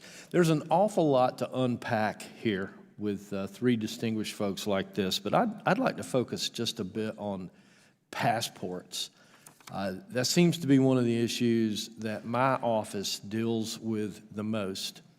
And don't get me wrong, I'm excited to be in a place, and my staff certainly is eager to help those with passport issues. And we get all kinds of calls with folks that need to go to weddings and honeymoons and have business trips and sales calls and mission trips and vacations of a lifetime and seem to not be able to get service from the State Department on passports. In fact, while I see the role of a congressional office as being one to help break loose a logjam with bureaucracy, I feel that my office is now often the first point of contact. In fact, there have been situations where constituents would call and ask for help with a passport to a passport agency and then be told by that agency, you need to call your congressman. And then my staff takes in the information and turns around and calls the agency back. It seems to be a very awkward, inefficient way to run things. And so I have just a few questions on that. Ms. Bitters, I think I heard you say that 100% of the employees in, I'm going to call it Department of State, are back at work live. Is that correct? All of our public-facing passport offices are open and have been open since June of 2020 with their staff in the office. And so I get reports because there's so many folks that are told they have to go visit an office, sometimes in Charleston, sometimes in Atlanta. I represent North Carolina in the Southeast. That folks have driven all the way to Charleston to see locked doors. Is that something you would be aware of, or can you think of a reason that passport office might have doors closed? Sure. Thank you for the question. I should also say, first of all, we're grateful for the partnership of your constituent services staff. That's really important to us to be able to work with your staff, to be able to draw to our attention problems that people may be having. We have, most of our passport centers and agencies have public counters. They see 23,000 people per week on an emergency basis. We try to publicize widely our service expectations, which is 10 to 13 weeks right now, so that people can plan for their trips. It happens that Charleston is not one of our agencies that has a public counter. So, but I think the closest one to your constituents would be in Atlanta. We have sent a number of folks to Atlanta. What are the performance metrics for your agency? How do you measure success? How do you measure productivity of employees? There are, how do we measure productivity? Overall, what we want to see is a reduction in wait times. We're disappointed with the wait times. We think they're high, and we anticipate that they will be going down later in the summer back to pre-pandemic levels by the end of the calendar year. There are negotiated with the union service expectations and production standards, but I don't know off the top of my head what they are. And that's a bit vague to me as a business person. And I hear you saying that you're looking for reduction in wait times. What are the wait times right now? Right now, it is 10 to 13 weeks is the service expectation for a regular passport, and I think it's 7 to 9 weeks for an expedited passport. Those are the times right now. Do you have a goal for your agency, what it should be? Pre-pandemic, wait times typically, although it's seasonal, were 6 to 8 weeks and 2 to 3 or 4 weeks per expedite. Right. We anticipate we'll be back there at the end of the calendar year. We were there at the beginning of this fiscal year. We were at, I think, 7 to 9 weeks. We're experiencing unprecedented demand. Last year, we issued 22 million passport books and cards, which was the most ever. And this year, we're on track to do 15% above that. And that accounts for the wait times. And so that lends another question. Could we have anticipated, should we have anticipated the pent-up demand, which appears to me what we're experiencing after COVID? Now folks are traveling and trying to make up for lost trips. Could we, is there something we could have done to anticipate that demand? What we have been doing is continuing to aggressively hire passport adjudicators. We came out of the pandemic after hiring freezes that we were rebuilding from, and then hiring freezes because of the loss of the fees that we collect for travel. We were 25% below where we had been 4 years before. So we have been working very hard to rehire people, to hire as much staff as possible. We've hired 10% of our staff within the last year. We have 10% in the pipeline now. We submitted a plan, an ops plan that was approved yesterday by Congress for FY23, requesting more positions and more investment in technology. Today, how many positions are not filled to deal with passports that are funded? I think we have about a 10% vacancy rate, but I'll have to confirm that. About a number. I think we probably have, I don't know the answer to that, where we have requested 177 more in the ops plan. All right. And I think we probably have about 100 that we need to fill right now, 100, 110. But we'll have to confirm that. So I'd just like to say, Mr. Chair, if I might, because I see my time's expiring, my staff is mostly complimentary about the interaction that they have with those folks dealing with passports. Once they're able to make contact, but my staff spends an inordinate amount of time on hold and calling back to make that contact, and it just seems as though we should do better by the American people with a service that only government can perform. Thank you. Mr. Chair, I yield back. Gentleman yields back his time. I also want to thank the gentleman for requesting this hearing several weeks ago, and I hope that this meets some of that expectation of getting answers. Thank you very much. The distinguished gentleman from Maryland, the ranking member of the committee, my friend, Mr. Raskin's recognized. Well, thank you, Mr. Chairman, very kindly for recognizing me. The philosophy in my office is that everything we do is about constituent service, whether it's helping people get their Social Security checks, helping people get their passports, getting PPP loans. And when I go to vote on something like expanding America's infrastructure investment or lowering prescription drug costs, that too is in service of our people. So that ethos informs everything we do. I agree with my friend from New Mexico who said that as politicians, we can't defund the government and then rail against the government. We need to make sufficient resources available so we can actually serve our people. But I'm speaking as someone who supports funding the government to get the work done.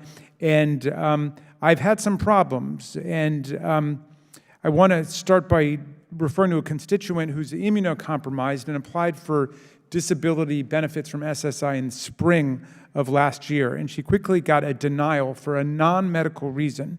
It took more than 6 months for the Social Security Administration to tell her that she had simply checked the wrong box about obtaining her records, and had she checked the correct box, she was told it would have changed the determination in her case. So she reapplied. She waited another 6 months to get her case assigned to a different examiner, and in April of this year, she contacted me for help getting a status update on where things stood, and then she got another denial a month later. She'd been unable to work since before the pandemic and now needs a Social Security determination once again, which could take yet another year. Despite being immunocompromised, she finally had to get a part-time job because she was flat out broke. She then caught COVID-19 on the job. This story about seeming bureaucratic indifference and lethargy in responding to one of our fellow citizens is not unique. My district office hears hundreds of cases like this every year from desperate constituents who've been waiting and cannot get a status update from federal agencies like Social Security, which is probably not the worst from my experience. Mr. Poist, what is causing these delays, and what can Congress do to help to remove the logjam?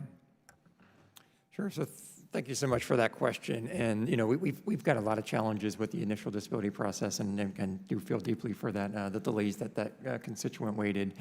So a lot of problems leading into the pandemic relating to long wait times, pendings growing, led mostly by recruitment and retention challenges in our states. Again, that worsened during the pandemic. I think we got a good plan in place to reverse course here. Really, what can Congress do? That's support the fiscal year 2024 President's budget request that allows us to rebuild staffing at both the agency and our state DDS partners. Staffing is probably the #1 concern in those state DDSs. I mentioned previously that we've seen record high attrition the last 3 years in those state DDSs. We're also working on a comprehensive plan for the initial disability backlog that we hope to release sometime later this year. But I hope you do that sooner rather than later. We don't want a backlog in the plan to deal with the backlog, if we can move that quickly. And I appreciate your hard work on this. And if there's anything we can do to help, let us know.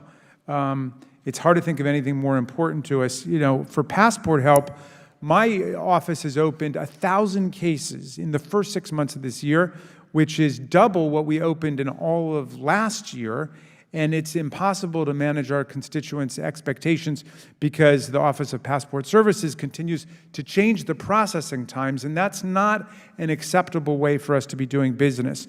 Recently, the Washington Passport Agency, which is the passport office closest to my district, announced it can no longer help with congressional inquiries on behalf of our constituents. We're told that only in cases of life or death emergency can we work to schedule our constituents for appointments. But if the constituent is on the phone all day and randomly manages to get through to the National Passport Information Center themselves, the call representative can then schedule a local appointment even without a life or death emergency. So, Ms. Bitter, why are the congressional offices encountering such radical discrepancies in policy and inconsistency about whether and when and how we can actually help our constituents get their passports?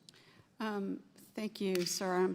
I'm surprised to hear that your staff received that feedback. I really appreciate it. Now that we know we can fix it, that is not our policy. Can we contact you? Yes. Because I've got people working full-time on this now. We would be grateful, actually. We work very closely with constituent services staff. We would be grateful to be in touch with your team. Okay. My staff is very nice, and they're very good and So is serious. mine, and I we will promise. get in touch. All right, good. Then we'll be able to remove some of the obstacles here. I appreciate that. And I yield back to you, Mr. Chairman. Thank you for calling this important hearing. Yes, sir, and I thank the distinguished gentleman for taking time not only to join us, but for his specific information that would be aimed at helping those organizations achieve a better viewpoint. Thank you, sir. The gentlewoman from Colorado, Ms. Boebert, is recognized. Thank you, Mr. Chairman. Director Levins, as director of the NPRC, how many unanswered requests do you currently have? As of yesterday, there were 338,000 unanswered requests, of which 265,000 are considered backlogged. And how many unanswered requests are too many? We service about 30,000 a week, and generally speaking, prior to the pandemic, our customer service standard we were trying to achieve was 10-day turnaround time, so more than 60,000 would be too many to serve in 10 days or less. So I know for a fact that my congressional office has contacted the NPRC multiple times to help veterans obtain a copy of their records to verify eligibility and receive their benefits. We saw the backlog of requests skyrocketed to over 600,000, and this is often times too late for a veteran to receive life-saving care because bureaucrats were refusing to show up for work. So I see that number is about half now, but are your employees back at work full-time? Yes. In person? Yes, since March of 2022. March of 2022. And from what I understand, the backlog has decreased significantly after the NPRC returned to in-person work after multiple requests from Congress to do exactly that. You said you came back to work in 2022. Everyone came back in person. Why did that take so long? So I want to be clear, first of all, we never closed entirely. We always maintained a skeletal crew there to make sure we handled the most urgent requests, such as those involving funerals, medical emergencies, homeless veterans seeking shelter. Throughout the pandemic, as local health conditions improved, we were able to bring additional people into the building. We worked with the National Institute of Occupational Safety and Health to review our building blueprints, our HVAC systems, and inform our leadership on what the safe amount of occupancy in the building was. But we at the time, our records were analog, not digital. We were not able to work remotely. We've made a lot of changes since then. Agencies are transitioning away from paper records, but NPRC still stores millions of records in 2 facilities in St. Louis. When a veteran or former civilian employee needs a copy of their records, often to verify these eligibilities for benefits and whatnot, the NPRC staff has to pull and file those and process the requests. So it's clearly impossible to do that remotely. So that would explain why your backlog reached 600,000. I am happy to hear that it's down, but I think there's still a lot of work to do because this is certainly impacting my constituents back home. Deputy Commissioner Poist, how did the SSA's transition to exclusively remote customer service during COVID negatively impact elderly citizens who previously relied on in-person service? Thank you for that question. So in the early days of the pandemic, we definitely recognized some challenges that we experienced as we transitioned from that in-person service to mostly telephone and internet service in the early days of the pandemic. I think once we were able to kind of, I call it, find our footing, I think service did improve to the American public. We did experience also some challenges with our 800 number. I think we've since kind of overcome those challenges. We see a stable system today, and we are hoping to implement our new next generation telephony project system by the end of this fiscal year. Can the SSA expedite disability determinations for applicants who don't have over 200 days to receive the benefits that they are entitled to? We'll have to take that one back for the record. I'll have to get our operational experts to weigh in on that one. Thank you.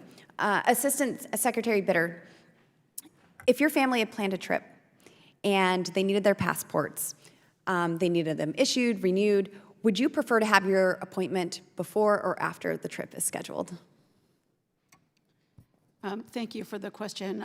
We publish our service standards widely so that people don't have to make that choice, so that they can renew their passport. It's before they make their plans. So in my district, due to the backlog of the Department of State, several of my constituents and their families did not receive their passports on time. And when they requested appointments, they were scheduled for after their trips. This certainly has caused many families to have to cancel their trips, whether that's for pleasure or something serious. And this is an issue that comes up in all of our offices regularly. And so we would love to work with you to expedite all of these services that are provided and that are represented here today. We would love to work with your constituent services staff. Yes, ma'am. Thank you. Mr. Chairman, I yield.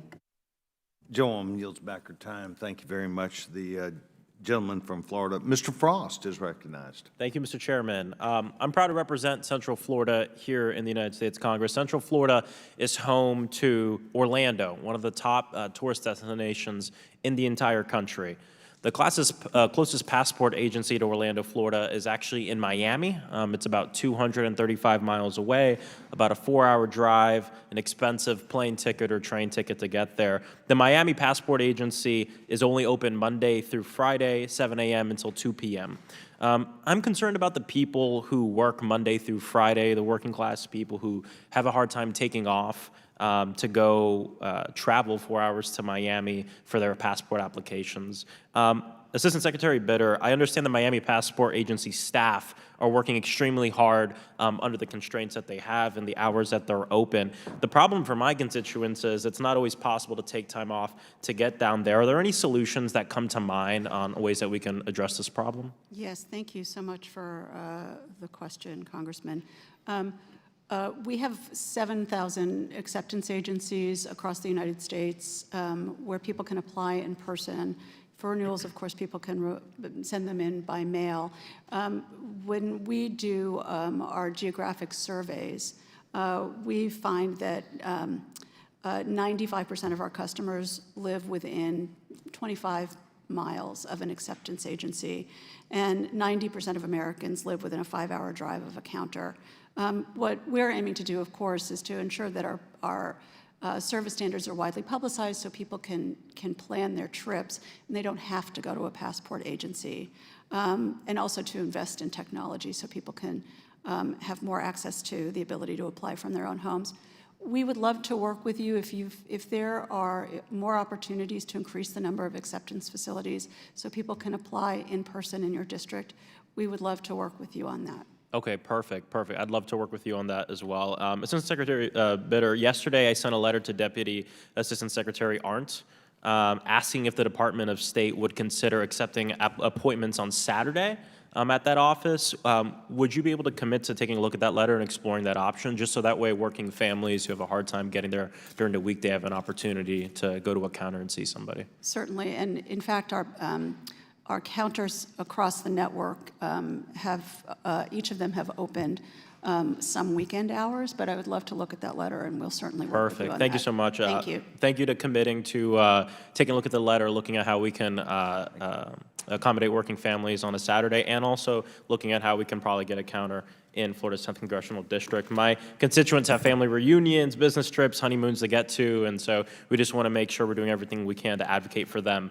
I was just this morning rallying with AFGE, with a lot of our workers. One of my colleagues brought this up earlier, but the Social Security Administration currently ranks as one of the worst federal workplaces. Mr. Poise, what's being done to support our government employees who are currently working under some pretty severe constraints in terms of capacity? So thanks for that question. So, again, staffing is really the #1 reason that our employees are reporting they feel overworked. So again, with the fiscal year 2023 appropriation that we've received, again, we are grateful for the increase we received over fiscal year 2022. We've implemented a pretty aggressive hiring plan for this year.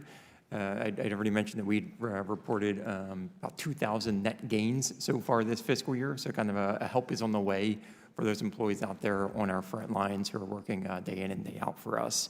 So I think that's the biggest challenge that we see is they need staff. They need the additional support in their offices next to them.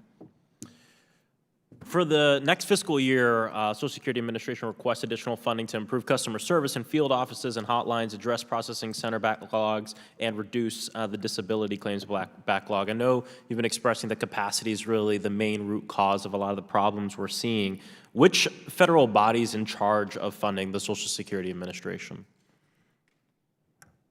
I'm sorry, I'm not sure I understand your question. Which federal body is in charge of funding the Social Security Administration? Who approves your budget? Oh, Congress. United States Congress. What percentage of the funding your agency requested has actually been authorized? So for like 14 of the last 20 years, we've not received the president's budget level of requested funding. So again, we've been severely underfunded for multiple years. Yes. Well, there you have it. I mean, the reason why disability claims are slower than molasses is not, just a fact of life. It's because Republicans in Congress repeatedly have chosen to defund the Social Security and the Social Security Administration. What was the effect of telework during the pandemic? So really, telework allowed our operations to continue during the pandemic. When our service transitioned to mostly a telephone-based service, again, during the early parts of the pandemic, again, our offices never fully closed to the public. They were limited to appointments only to protect both our employees and the visiting public, who often, met some of those vulnerability criteria with the pandemic. So really, telework allowed us to continue our operations. And now that we've fully re-entered back in March of 2022, again, we do have telework still within the agency itself. It's mostly driven by a business decision. Managers decide who is telework eligible and who is not telework eligible, and also have the flexibility to recall or suspend telework in, say, our field offices if there's an expected high demand day or something like that. Thank you. I yield back. Gentleman yields back his time. Thank you very much. The gentleman from Missouri, Mr. Burleson, is recognized. And I want to thank him for sticking out through this entire hearing. I'm the cleanup hitter. Yes, sir. Thank you. Thank you, everyone, for coming. Appreciate the work that you do for the citizens of the United States. I would be remiss if I did not convey, and it's not anyone's particular fault, but the frustration that our constituents have when they call, whether it's they're canceling their family vacation or someone is not getting their information timely from as a veteran, or people can't get into the Social Security office. I mean, our offices are fielding those calls, and so we appreciate the work that you do to work with our office staff.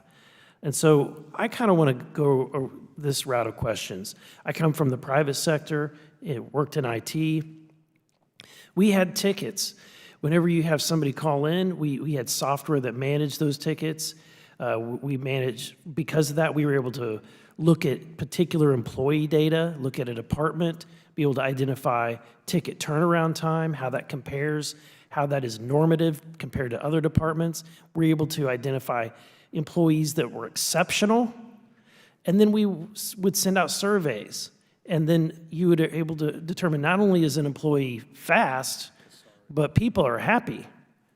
People like talking to that employee. They're very pleasant to deal with. So I'm asking this question because I want to know, is your agency going about the process of doing the same thing, collecting information about the productivity of your staff?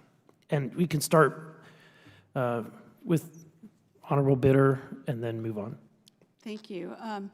Absolutely, we have a very productive staff. The challenges that we are experiencing, frankly, not unlike, we're coming out of a pandemic that has challenged sectors across the United States.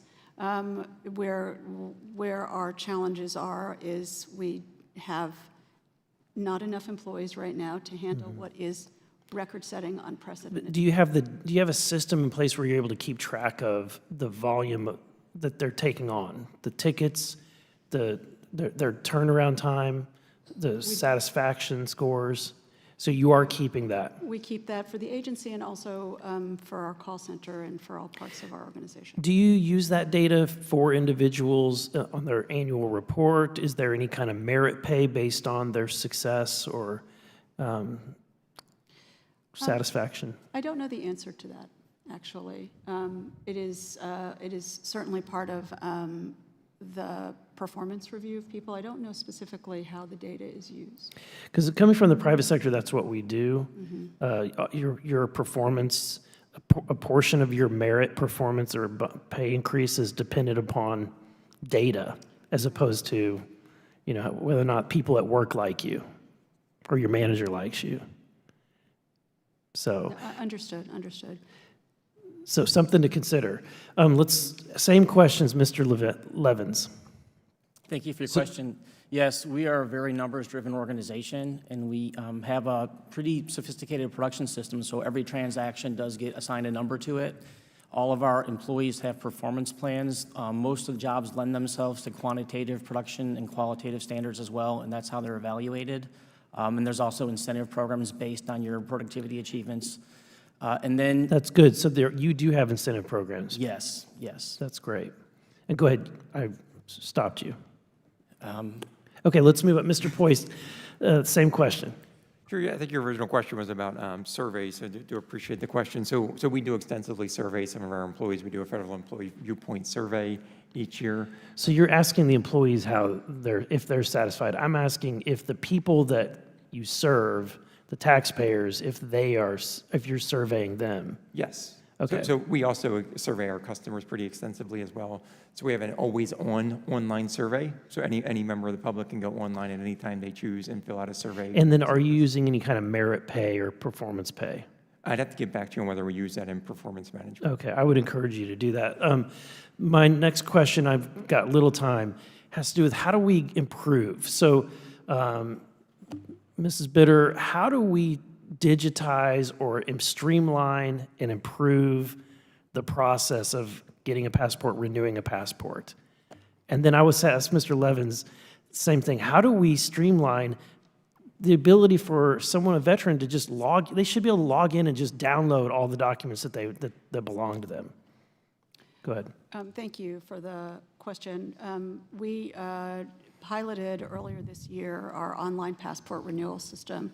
565,000 Americans renewed their passport online. 12,000 filled out a survey saying that they were very satisfied. It was a pilot where we're consolidating the lessons that we learned before we roll it out before the end of the year, and 5 million Americans should be able to take advantage of it. Thank you. As I testified earlier, the majority of the holdings in our facility are analog or paper records. In the late 1990s and early 2000s, the military departments began setting up electronic personnel systems, but on a point-forward basis. They didn't go back and digitize all the paper. That's, going back to the Spanish-American War in our building. However, and that's why we struggled during the pandemic, because we didn't have access to electronic records. However, the VA is aggressively digitizing at a rate faster than I've ever seen in my lifetime. They're digitizing more and more electronic records. We've built technology to enable our production system to be accessed outside of the office in case there's another event like this, or even more common weather emergencies. People can now be productive remotely by accessing those electronic records, and we've developed functionality to send them to veterans in a secure manner as well. Thank you. I yield back. Gentleman yields back his time. Thank you very much. Mr. Kazar, you're now recognized. Thank you so much, Mr. Chairman. This is an important hearing, and I appreciate so many of the members all working to solve challenges for their constituents and wanting these federal agencies to work. And we have stories about veterans' records and about Social Security benefits. I want to focus on some stories about what folks have been dealing with their passports, and then thinking about how we can move forward from there, because this isn't just about people going on trips. We've heard from constituents a single mother who sacrificed so much for months so that her daughter could get on a study abroad trip, and that almost all falling apart, but we had to do the necessary work so that she could get on that trip. A constituent who was a recently naturalized citizen needing an emergency passport to see her father who was severely ill, and we weren't able to help her to get to see him in time before his passing. I mean, these are very serious challenges that people face in their daily life, and we want to be able to be responsive. And so I appreciate the questions around how is it that we can fix these backlogs. I want to focus on the State Department because we don't have enough time to cover everyone. But Ms. Bitter, folks have brought up the surge in demand that you're facing. People have brought up telework, and then there's also been conversation about staffing shortages. Amongst those three or any other, what percentage would you say of what you're facing in the backlog is the surge in demand for passports, that surge in requests? How much has to do with telework, and how much has to do with staffing shortages at the agency? Thank you for the question. Just to zoom out a little bit, I just want to also emphasize again, first of all, thanks to your constituent services staff. We understand these challenges. We work very hard to publicize our service standards so people don't fall into that trap. Our counter services, we're seeing 23,000 people a week. We are extended hours. We're working very hard to try to keep up with what is record demand and record staffing shortages. If I could zoom out and say that there are really two things that we need in order to be able to meet the demand of your constituents. Number one is fully funding the State Department. Well, while we are fee-funded, everything that we do relies on the State Department platform. Hiring, contracts, IT, all of it sits on the State Department. So when the State Department platform is not fully funded, it's very difficult for us to hire the people that we need, to make sure that we have the technology we need to roll out these systems. So that's number one. And then the second thing that we need is something that Congress already gave us, which was expanded expenditure authority, so that we can move the fees that we receive to emerging challenges more efficiently. We got the expanded spending authority, but just on a year-to-year basis. For us to be able to make the kinds of investments that we want to make, to be able to meet the demand and serve your constituents, investments in IT and hiring, we need the certainty to be able to strategically plan into the future, to be able to know that we will be able to expend those funds in as flexible a way as possible. And so your sense, or what your testimony here, is that it is really the increase in demand and the staffing shortage that have caused that backlog, and that the president's budget has requested additional funding. But my assumption here is, but you can confirm, that if indeed we actually went and cut back on agencies, that would make the backlogs worse, not better. It will make it much more difficult for us to meet your constituents' demands. And according to Secretary Blinken, the Trump administration caused a loss of about 1,000 jobs at the State Department because of the 16-month hiring freeze. Is it correct that Trump hiring freeze impacted staffing levels at the State Department? The State Department has a 16-month hiring freeze, which we are recovering from when the pandemic hit. We had to further freeze positions because of our fees were reduced. So we came out of the pandemic 25% below where we had been 4 years prior. Thank you for your testimony. I appreciate everybody today talking about how we want to help our constituents and clear these backlogs. But I want to advocate for us funding these agencies, funding these hardworking staff, making sure that there is adequate hours, holding agencies accountable to being effective with those dollars. But we can't break the government and then complain about how the government is broken. That cannot be our strategy moving forward if we want people to be able to get to their family funerals, if we want people to access their veterans records, if we want people to be able to get their disability check. We have to be realistic about adequately staffing these programs, supporting hardworking staff, and then not having a strategy of breaking the government and then complaining about how government is broken. Thank you so much, and I yield back. Gentleman yields back his time. The distinguished gentleman, Mr. Burchett, is recognized. Thank you, Mr. Chairman. Thank you for allowing me to be here. I don't know why we always thank y'all. Y'all are just supposed to do your dadgum job, and we appreciate that. So I guess I'm thanking you for that. And your expert coaching skills in the baseball game, Mr. Chairman. I appreciate you on that. Big win. Big win. Yes, sir. Thank y'all for being here. I'm the 435th most powerful member of Congress. And by the time they get to me, all the good questions have been asked. So as I tell most of these folks, if the question's already been asked multiple times, act like it is a very thought-provoking question, and that is the most incredible question you ever heard, because we'll be playing this back for my constituents, and I would like them to think that I was on top of my game. So thank y'all. My first question, though, how do y'all intend, and I guess this is Mr. Bitter, Assistant Secretary, is it Ms. Bitter? Is that Mrs., Ms., whatever? All right. How do you intend to improve the internal communications to help Americans get prompt passport status updates, provide payment information, or get details on problems with their applications, like a bad photo or missing photo application? 100 of our constituents have called my office complaining about difficulties getting timely updates on their passport applications. Either they can't get through the national passport line, or where they wait at the 1877 literally for hours, and to be read the same status update available online at travel.state.gov. Thank you for that is actually a question that hasn't been asked, so thank you very much. Well, I need to thank Madison Heinschen and Jennifer Lingenfelter in my office, who actually handle these all the time. We are grateful to them. Yes, ma'am. So we've been working really closely with our contractor to increase the capacity, and we've seen improvement, but we absolutely need to see more. Our call center handled like 3.5 million customer inquiries in the first 4 months of this year. I think about 1 million just in April. So what they've done is they've tripled the number of phone lines, and they've hired more operators. They've expanded their hours. They've included weekend hours. They've opened up a third facility to be able to handle these calls. And they've also introduced new technology to improve responsiveness. We also have gotten volunteers together on a surge team to support them. And you mentioned one thing that we're working on, which is the passport status check on travel.state.gov.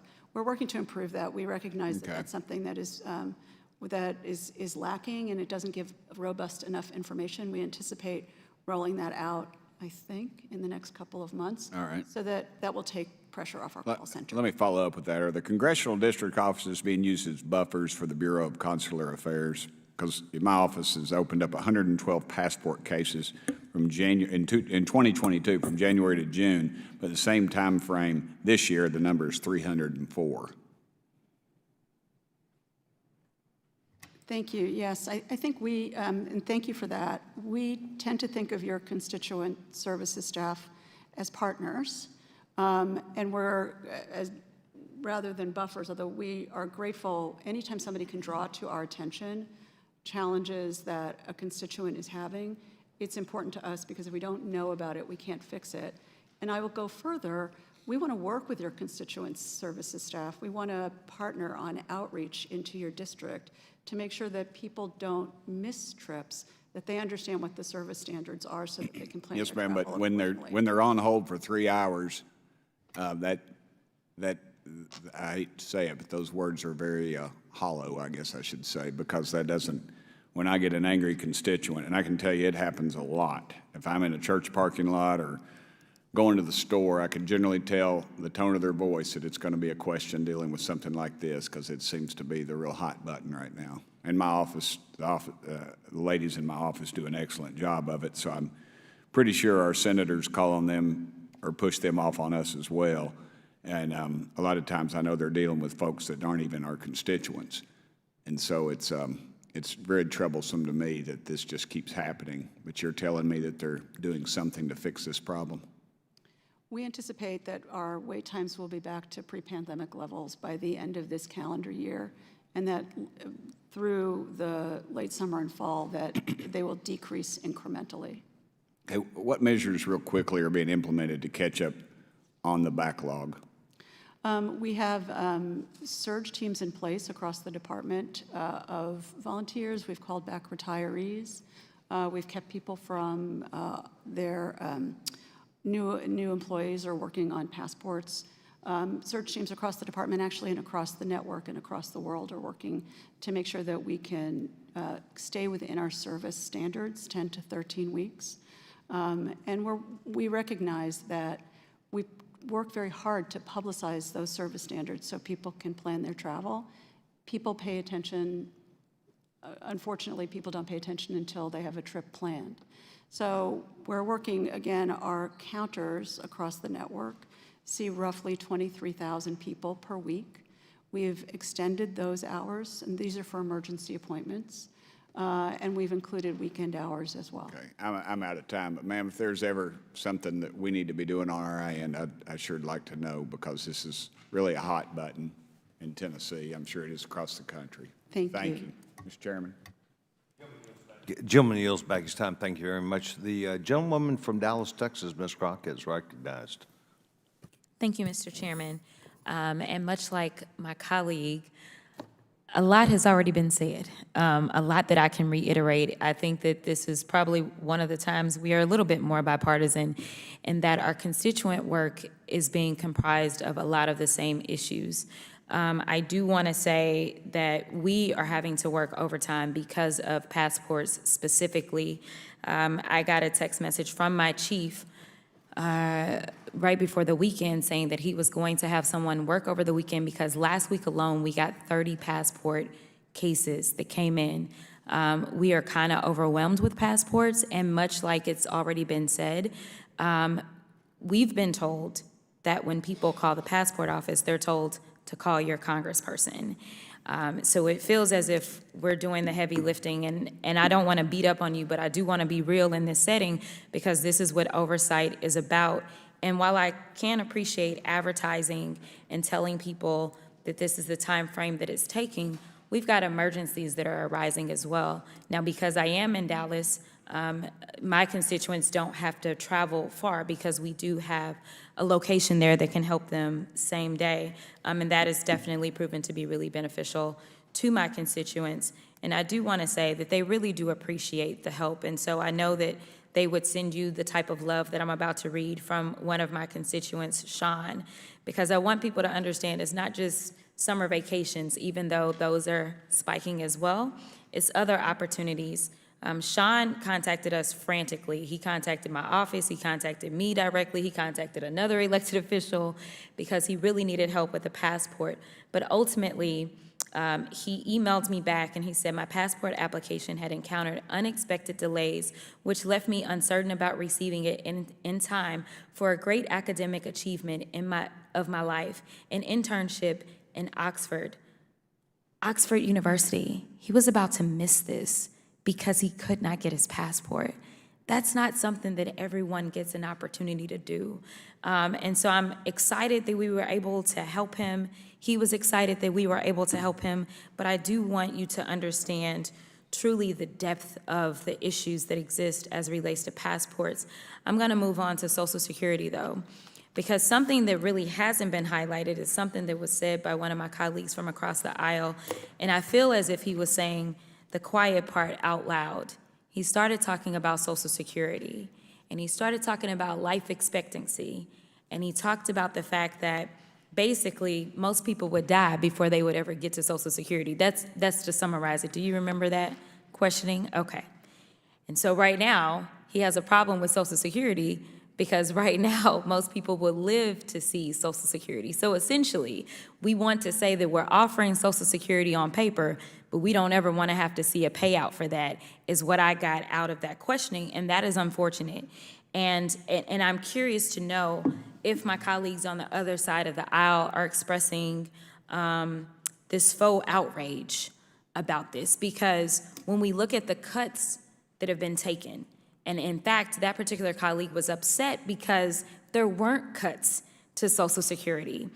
If I understand your testimony to be correct, you have testified that you've never been fully funded, or at least for the last, did you say 14 years?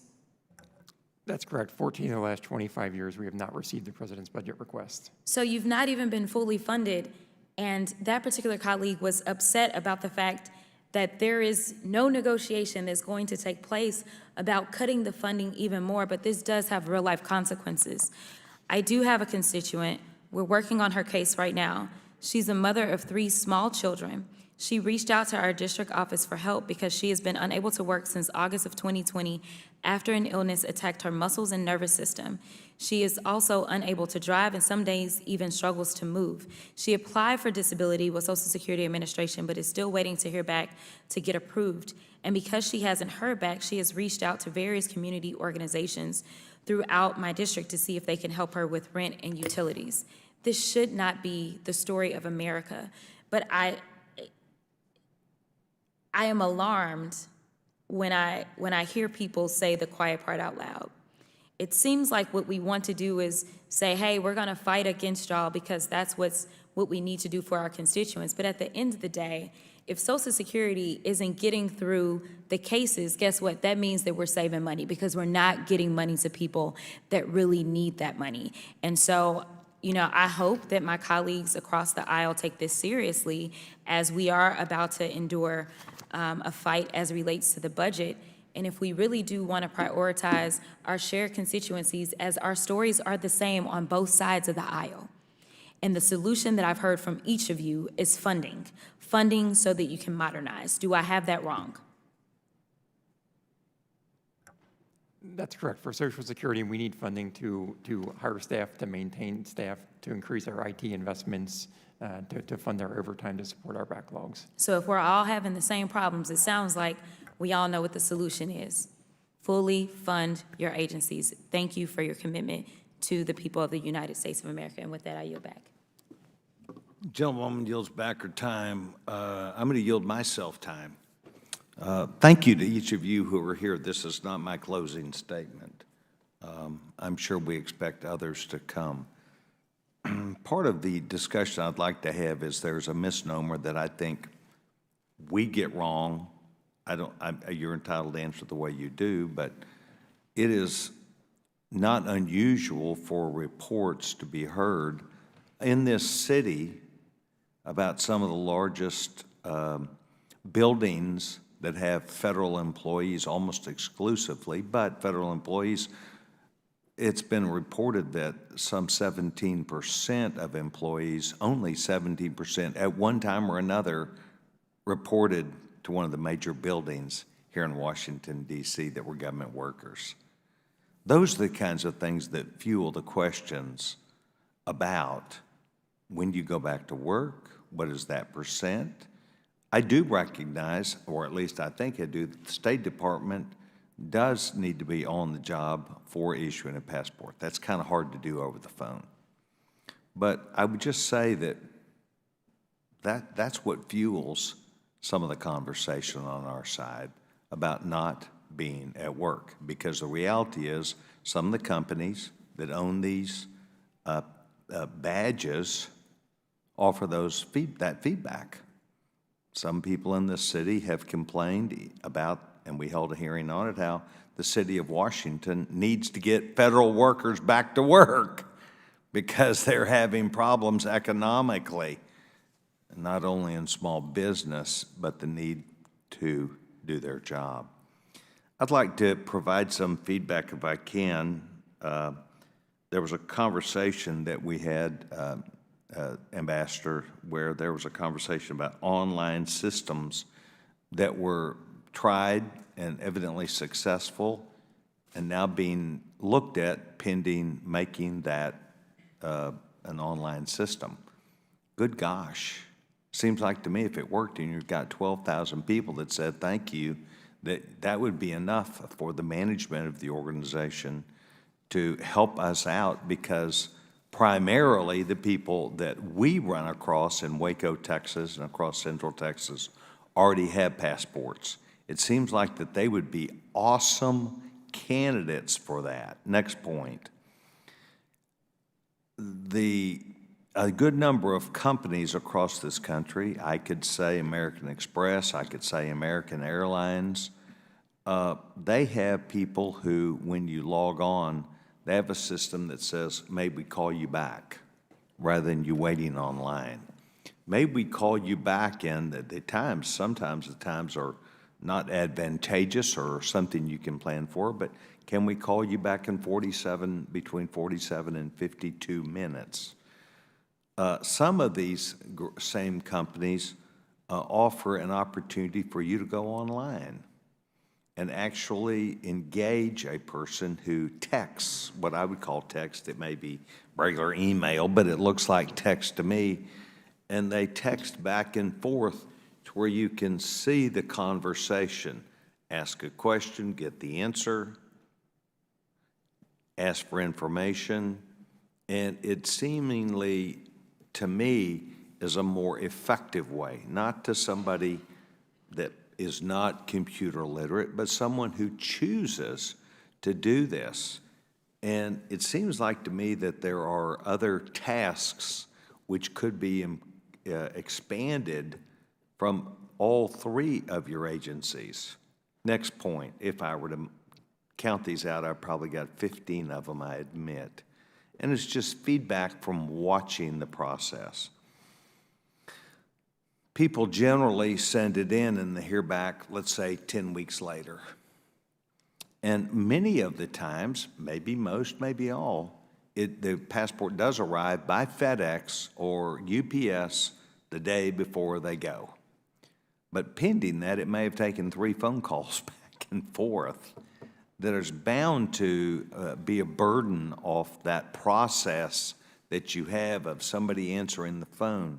It seems like to me that there could be the identification of a cell phone, address, that you would have that would be available to where you could engage someone and say, hi, this passport office, you presented your passport on or about May the 25th. Please be advised that we anticipate it's going to be about 7 weeks. We're not trying to engage you, we're trying to keep you informed. Please do not respond back. And then as that passport is being worked or maybe put in maybe a week before, that you would get back to them. Because a number of our calls, once again, this is Texas, don't know everything, are repeat questions. Hey, are you sure you got it? Is it going to come back? They've got this plane that's this Friday. Are they supposed to cancel the flight? They've got 3 children with them. They didn't. What do they do with the one child if they? I mean, you can imagine the enormous questions that evolve from that. My point is that I think if you took into account some things that I think would be market-based or that others do, I think your satisfaction would go up. I think your call volume would reduce. I think even if you just texted back or called back, I would text back to each congressional office and say, please advise your constituent, then they would have a better contact. I'm saying something, in my opinion, needs to be done that would reduce frustration and calls. All right, I've gone past my time. I'm sure I'll get time again here in just a minute, but I want to just provide that feedback myself. Okay. I'm sorry? Yeah. The gentlewoman from Vermont, Ms. Ballast, is recognized. Thank you, Mr. Chair. Thank you all for being here. I'm sure at this point you're feeling a little weary.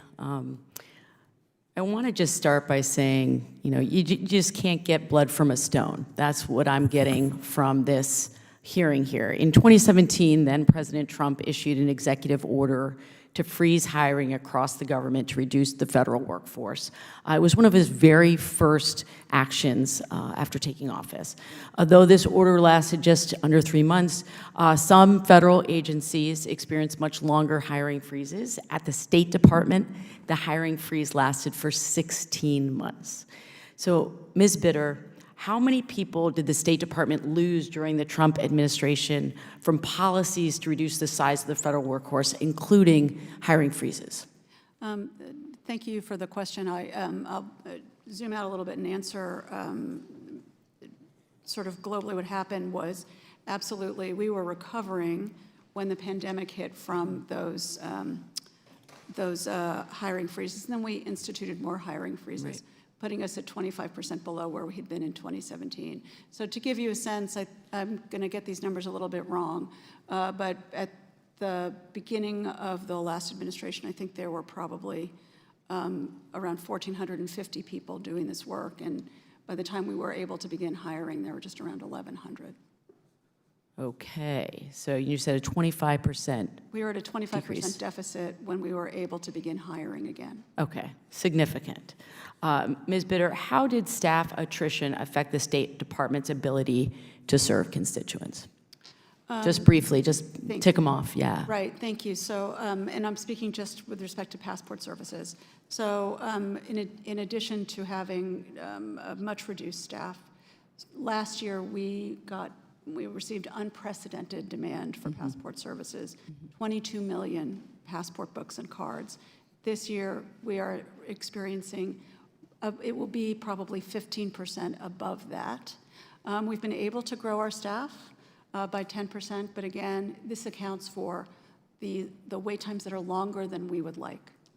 And is the staff attrition you've experienced easily reversible at this point? It takes a while to hire for national security positions. All of the people that work for us go through, the passport is the most important document that any American will hold, and probably the most important document in the world for identity and citizenship. People go through rigorous screening to be able to work for us.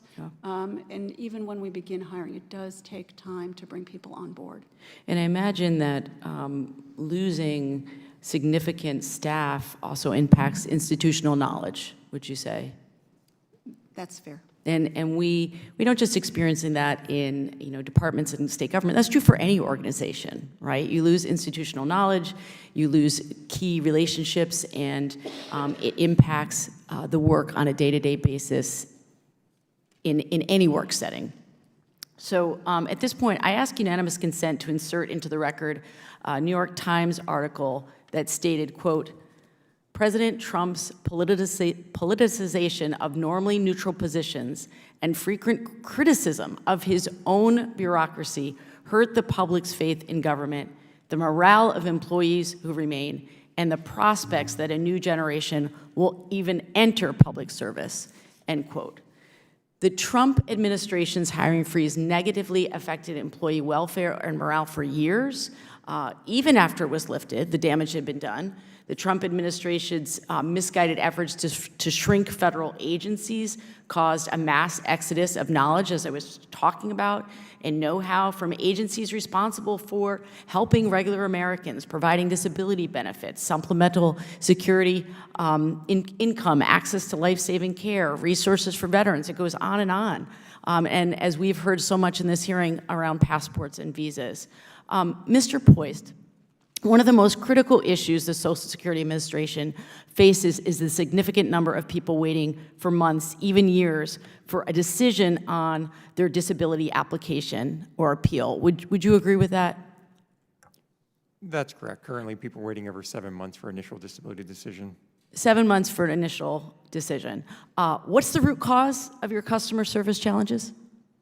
Mostly staffing in our state DDSs. So, like I said when I started, you can't get blood from a stone. We have Americans suffering because we have starved government of the resources it needs to take care of our constituents, and then we sit here wringing our hands wondering why we're not meeting the needs of constituents. We have to pay for the staff to do this work. We need to make sure that those staff have the resources necessary to meet constituent needs.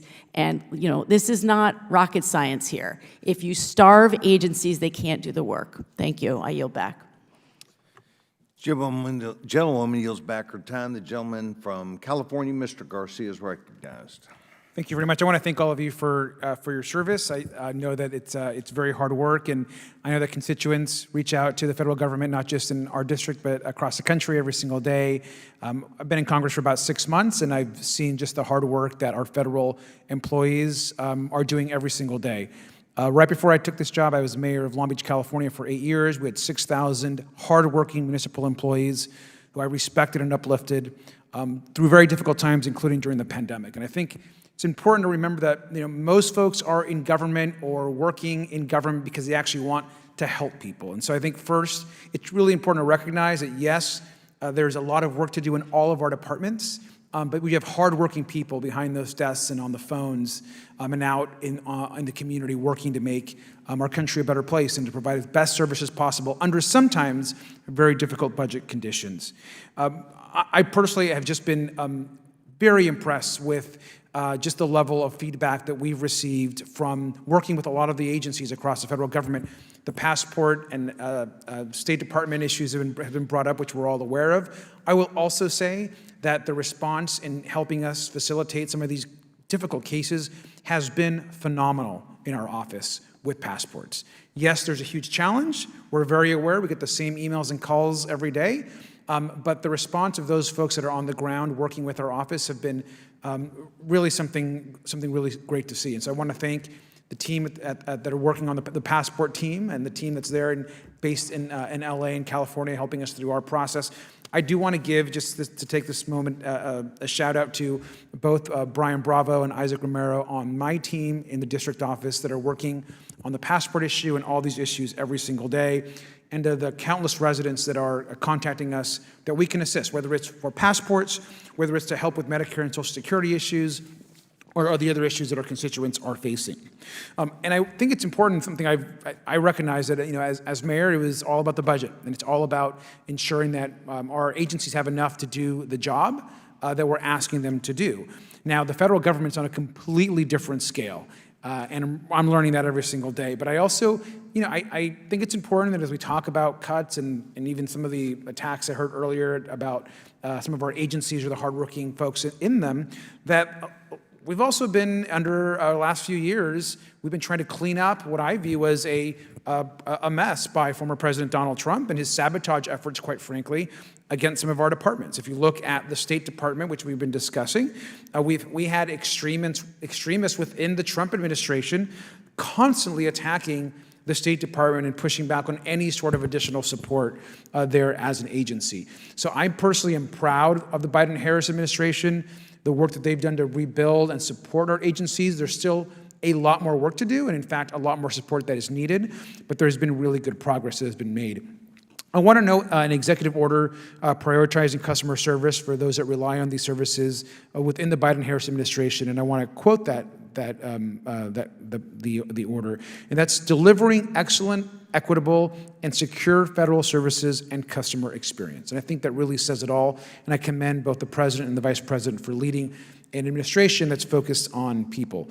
I also want to just make a quick note with the remaining time I have. Another great example of this that I've been reading about with my staff is the National Personnel Records Center, which is part of the National Archives and Records Administration.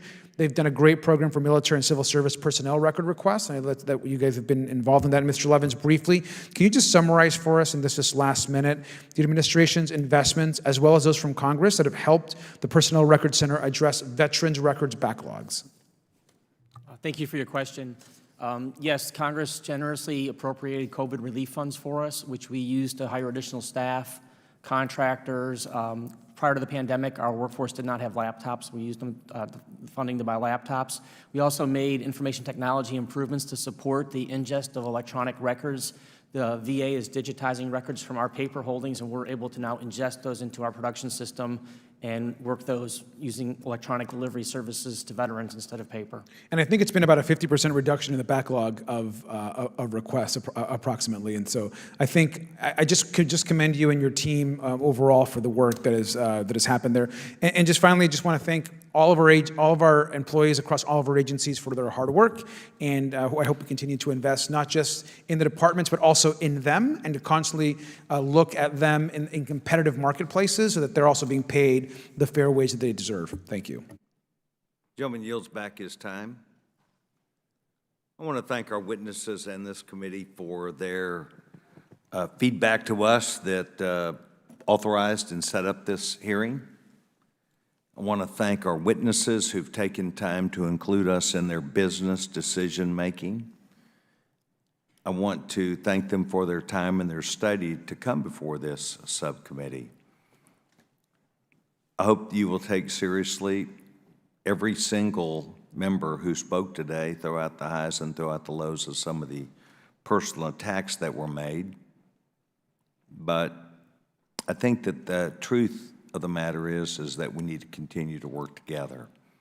All three of your specific agencies have been discussed on a regular basis by members of this body. Much of the discussion is by people who were not here today because they're not part of this committee and we didn't read them in. But that does not take away or diminish the need for us to be engaged with you, to speak with you, and to work with you. So I believe that you will hear the ranking member say here in a minute that he wishes to do exactly that. So before we close today, I'd like for Mr. Mfume to be able to offer his thanks to you also.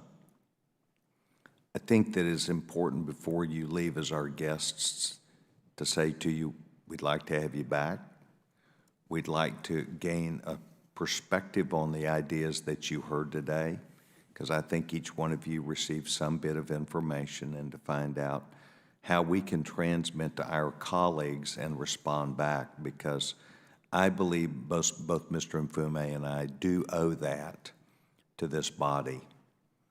We will write all of our members. We will give them specific feedback. We will tell them what we have done.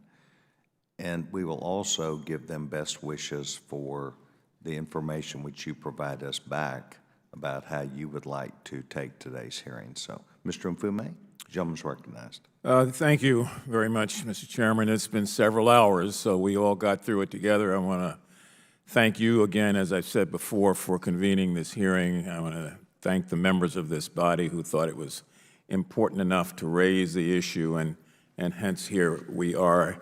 I really want to thank the three witnesses who've been here for, as I said before, several hours.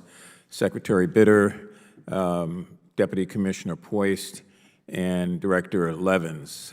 The information you've shared regarding the State Department, the NPRC, and Social Security will, I hope, go a long way at providing direction for all of us and for others who may visit these issues.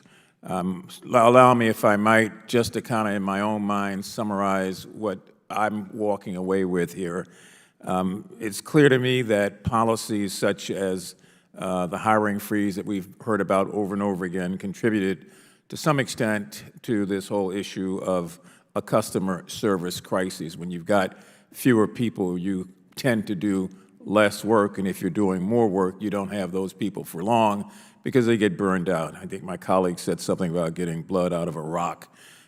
We've just got to recognize that workers have limits. They're going to do all that they can do and should do, and we ought to all hold them to that. But because we have an ever-growing population in this country, I mean, it is just booming, we've got to, at some point, realize that we cannot allocate the previous amount of resources to a mountain that's growing, crying out for help. We know that staff attrition, no matter how much we target it, cannot be quickly reversed. It takes a minute, as I've heard from some of you say today, that to allocate resources to deal with Social Security's backup or the backup at State Department, whether it's training a new person to be a passport adjudicator or a disability claims examiner, it takes a minute. And so while we are looking at attrition and while we certainly believe that we ought to find a way to fund what you are doing, the real truth of the matter is it's going to take us a little bit of time to dig out of this hole. And Ms. Bittner, I think I heard you say earlier that it will be the end of the calendar year until we get back to pre-pandemic levels. So that's the reality, and that's on us to be able to share it with our colleagues here. There's no magic wand or silver bullet. There's going to be just a lot of good, determined effort, I hope, at supporting our federal workforce. I do know that the Biden-Harris administration and Democrats are committed to assuring that agencies that serve the public are indeed funded by investing in them and in the workers and the technologies, all of which hopefully at the end of the day will put customers first. And providing the resources that these agencies need for what we should call optimal staffing levels and to acquire updated technology to improve how the government can deliver those services to our constituents has to be priority number one. I said earlier that the National Archives is a good example of how leadership in Congress together prioritized improving government services by championing an investment from the Technology Modernization Fund to help eliminate the Veterans Records Request backlog and to have that done by the end of the year. And I know vets all over this country who hear this hopefully will know that there is some real help on the way. The other thing for me is that I've never considered telework to be the problem. I've always considered it to be a bridge to get to where we want to be. And because of the pandemic, which we've sort of over-talked about and referenced, there were delays and backlogs that brought about the need to telework. We were teleworking here in the United States Congress for committee hearings for well over a year. So I understand it's not ideal, but it does not necessarily equate to poor quality if and when it's done right and overseen in the sort of way that makes sense. In fact, telework in many instances is a solution for avoiding increased backlogs and fostering some sort of continuity of work. We know that those backlogs, as has been said earlier, are attributable to a number of things. Medical records, as we spoke about earlier, retention and recruitment, attrition, and probably 3 or 4 other things that I can't think of and has not come up today. Not to mention the little things that break up continuity of work, like emergencies and inclement weather and all sorts of other things. So there's a lot to be taken into consideration. I'm going to certainly continue to urge my colleagues on this committee on both sides of the aisle to follow the path that we are on. It is a path of bipartisanship and hopefully trying to find a way to deal with an issue that affects all of us. It does not mean that any member of this Congress cannot express themselves. It's just that in the end of the day, we are searching for consensus.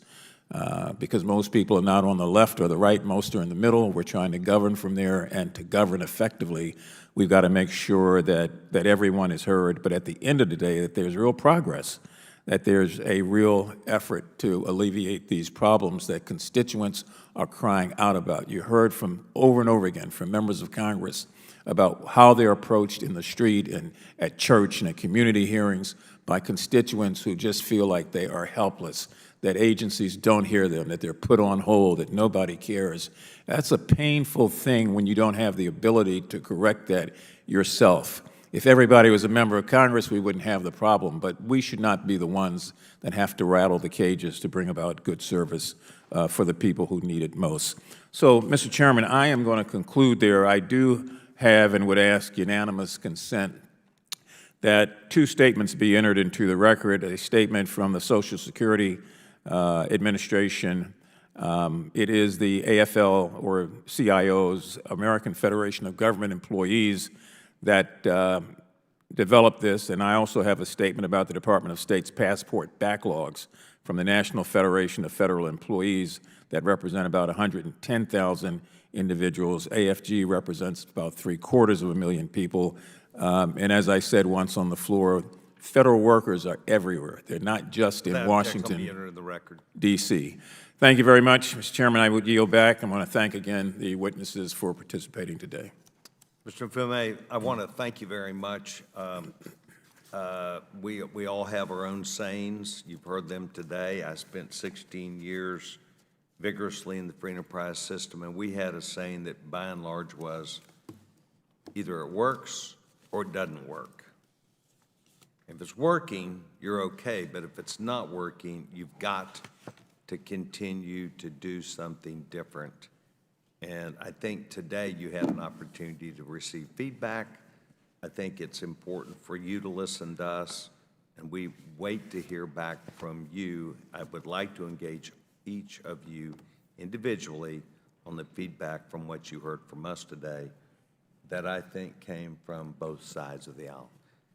With that said, without objection, all members will have 5 legislative days within to submit materials and to submit additional written questions for the witnesses, which will be forwarded to the witnesses for their response. At this time, I see no other request for time, so without objection, the subcommittee stands adjourned. Thank you very much. I'm going to go down and thank them. Thank you.